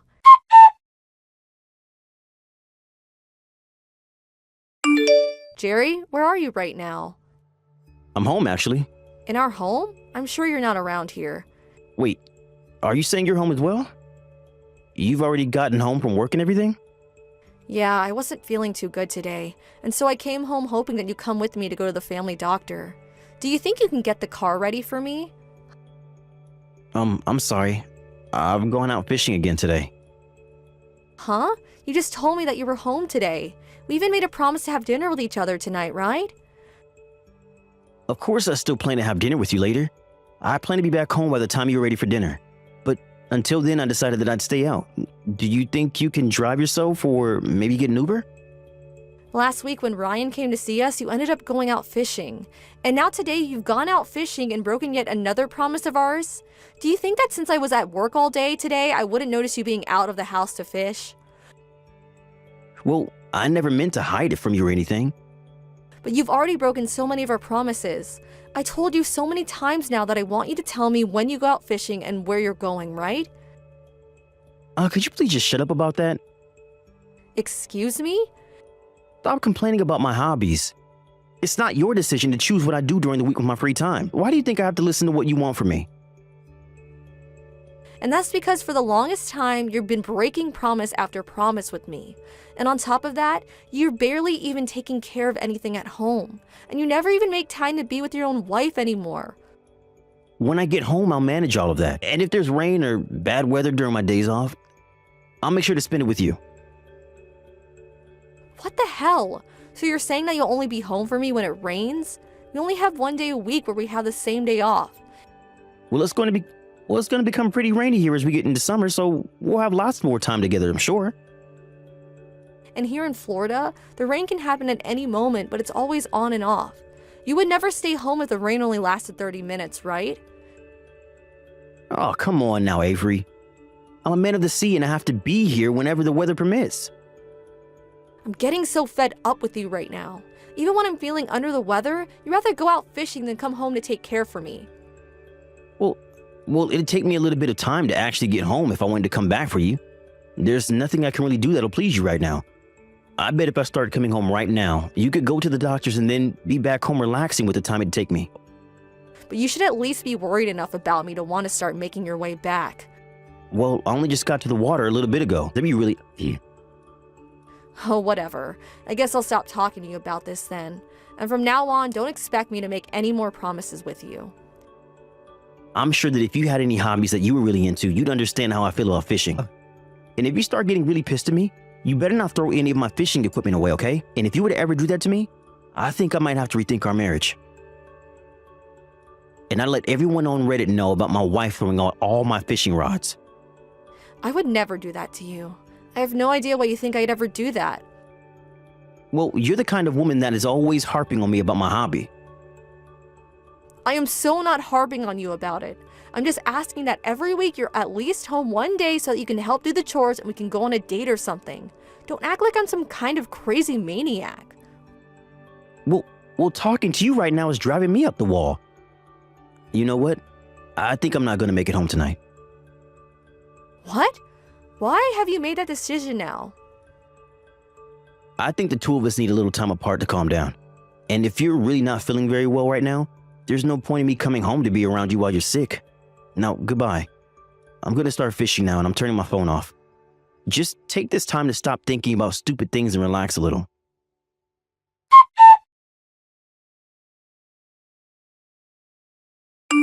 Hey, Avery. Are you able to talk? Ryan, what's going on? Now, what? Well, I have something weird to ask you. Have you and Jerry moved into another house? Huh? I don't think we have.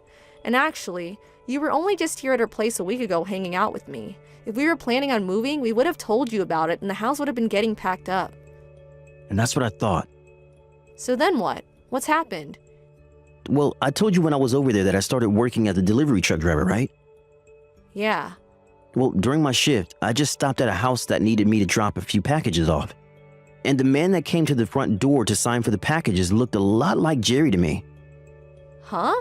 You're saying that Jerry was at another person's house and signed for their packages? I think that he was most likely over at his buddy Jacob's house, who he normally goes out with fishing. But isn't he the guy that lives close to where my friend and I are living? No. I thought he was living in another part of town. Well, to be honest, I had a look at the name of the person that ordered whatever was in those packages and well, it was a female's name, I think. What? I'm thinking that Jerry might be over at another woman's house right now. What the actual hell? Well, that's just my guess is all.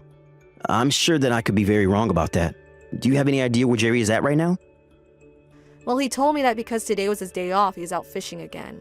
But we sort of got into an argument, and he ended our talk by saying he wasn't coming home tonight. Is that so? Hey, did Jerry not even notice it was you he was grabbing the packages from? Yeah, he didn't even really look me in the eyes when he took the packages. And there's also this. I look a lot different compared to the last time him and I saw each other. I'm sure he had no idea it was me.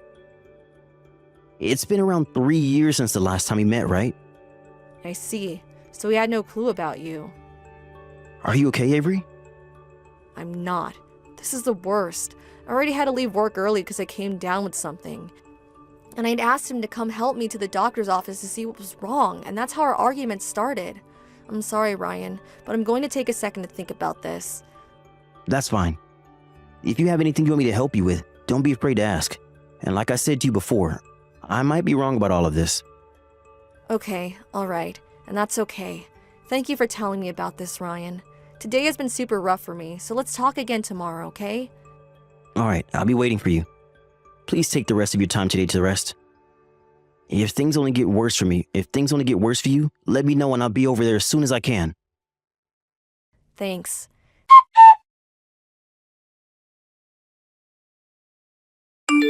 Jerry, what are you up to right now? Why haven't you been answering the phone? You called me? Did you need me for something? I'm in the middle of a meeting right now, so that's why I probably didn't see you calling. Huh? I thought you took today off, right? Why would you be in a meeting when you took paid time off for this exact day? Huh? Did I tell you that I took today off? Well, I mean, you're not in your office right now. You had asked to have a package delivered today, right? I don't think I did. Huh? That's a bit strange, then. It looks like you had an order placed for this package, though. What are you even talking about right now? I'm getting a bit scared. I'm just letting you know that you had a package placed to be delivered to you today, right? I had to go over to your office building and pick it up for you. Right now, I'm heading over to your place with it. Do you think that the three of us can all open it together? Because if not, I might have to open it up myself. Huh? Your guys' house number is 409, right? I'm almost to the front of your place, so can you leave the door unlocked for me? Hold on a sec. Are you near me right now? I'm right in front of the house. House? Well, I assume it's the house of your girlfriend, but the walls of the place are all ocean blue, making it look super tropical. If the outside of the house is this cute, I wonder what's the inside's like. I can't wait to see it. Huh? What? Why? Where are you at again? Don't get so worked up. Try to help yourself calm down a bit. You're inside your girlfriend's house right now, correct? And you asked to have a package delivered, right? No, I'm not. I'm back out on the water fishing again today. You really don't have to keep trying to lie to me, okay? I already looked in your car and saw that your fishing gear's still in there. I think for a long time now you've always been going over to this girlfriend's house anytime you told me you were fishing, right? You're wrong. I'm on the water right now with my lure in the water waiting for a bite. I came out today with Jacob's car and he's letting me borrow his fishing gear today. And I'm asking you to please stop making up crap on the spot, okay? I already have a lot of evidence now, so that's why I'm here. Evidence? During this whole week, I've been following you. I even have evidence of everywhere you've been going, including this house. I have photos of the two of you holding hands as you both walk to the bar as well. And I know that you're in that house right now, so there's really no reason for you to try and hide from me. Do you understand?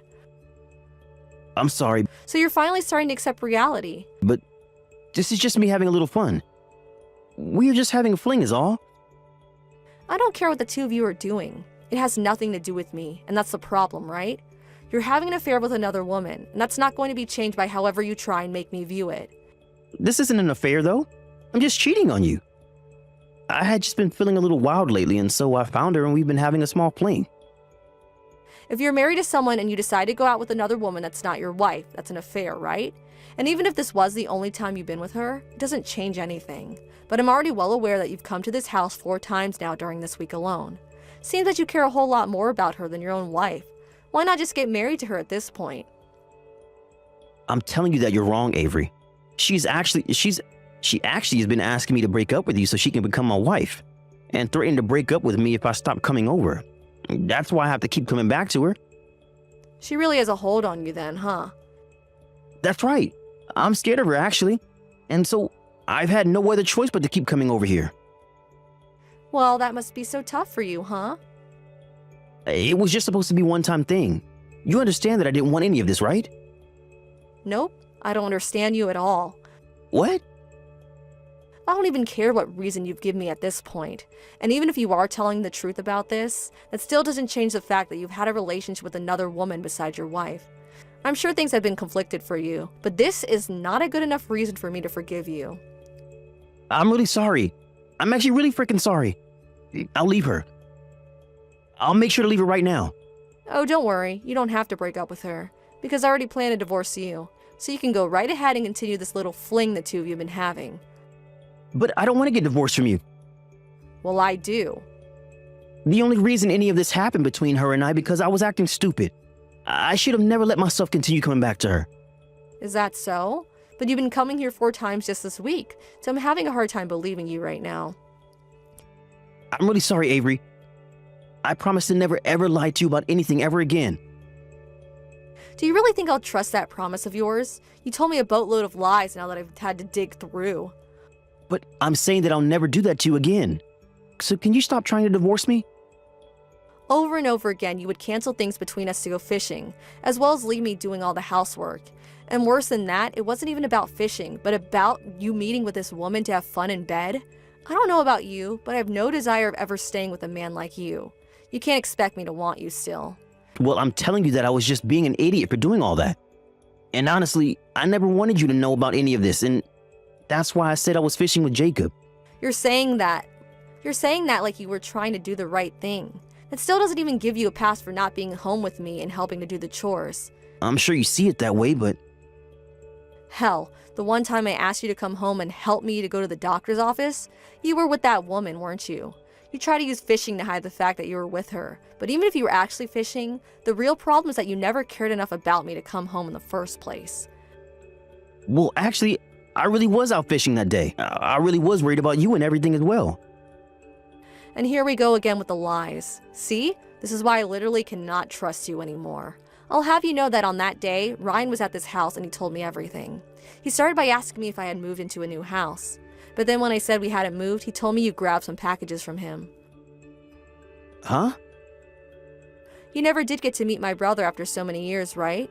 Because you canceled last minute to go fishing. Maybe that's why you never knew he was my brother. You're such a joke. If you would have known who he was, you could have done a better job at hiding yourself and just asked to have the packages left on the porch. Ah, but that's right. You had to sign for the packages because you paid for them, right? I'm so sorry.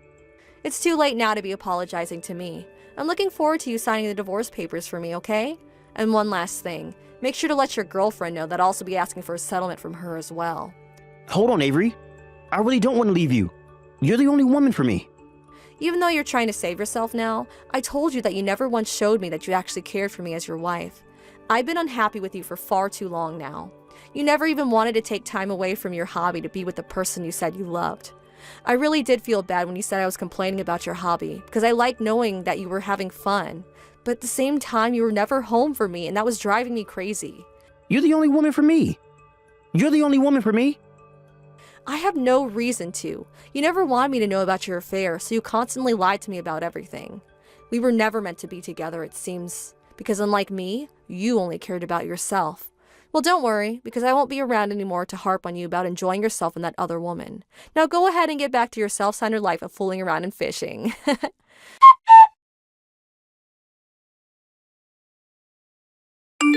Right after I told him to go enjoy himself, he came running out of his girlfriend's house and the two of us started discussing the divorce.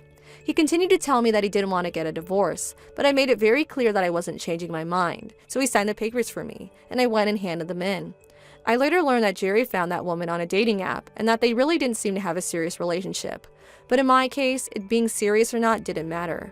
The fact that he downloaded an app like that while married to me, and then met up with some woman to have fun with, is what I care about. Once the divorce had gone through, I was able to get money from both Jerry and his girlfriend, and now I have nothing else to worry about regarding those two. I heard later that Jerry did end up asking her to marry him, where she said yes to him, but later down the road she called things off with him. She said she couldn't trust him enough anymore after thinking over and over again about the fact that she had to pay me for him cheating on me, and that he never even told her the truth in the first place. I guess that's what he deserves for lying to her about everything as well. I'm just so happy that I was able to divorce him before things started to go south between him and his girl. The fact that I had learned that he was cheating on me after saying he always went fishing has really left a scar in my heart. But knowing that I'll never have to worry about him again has started to heal my heart in a way that I haven't felt in ages. I have memories of what happened every once in a while, but I always make sure to keep my head held high and move on with my life, aiming for a future where I'm happier than Jerry. That's going to continue to be the best way of healing myself, so from now on, I'm going to find a hobby that I can really sing into myself and become even happier. Thank you for watching. Don't forget to hit the like button and subscribe to the channel.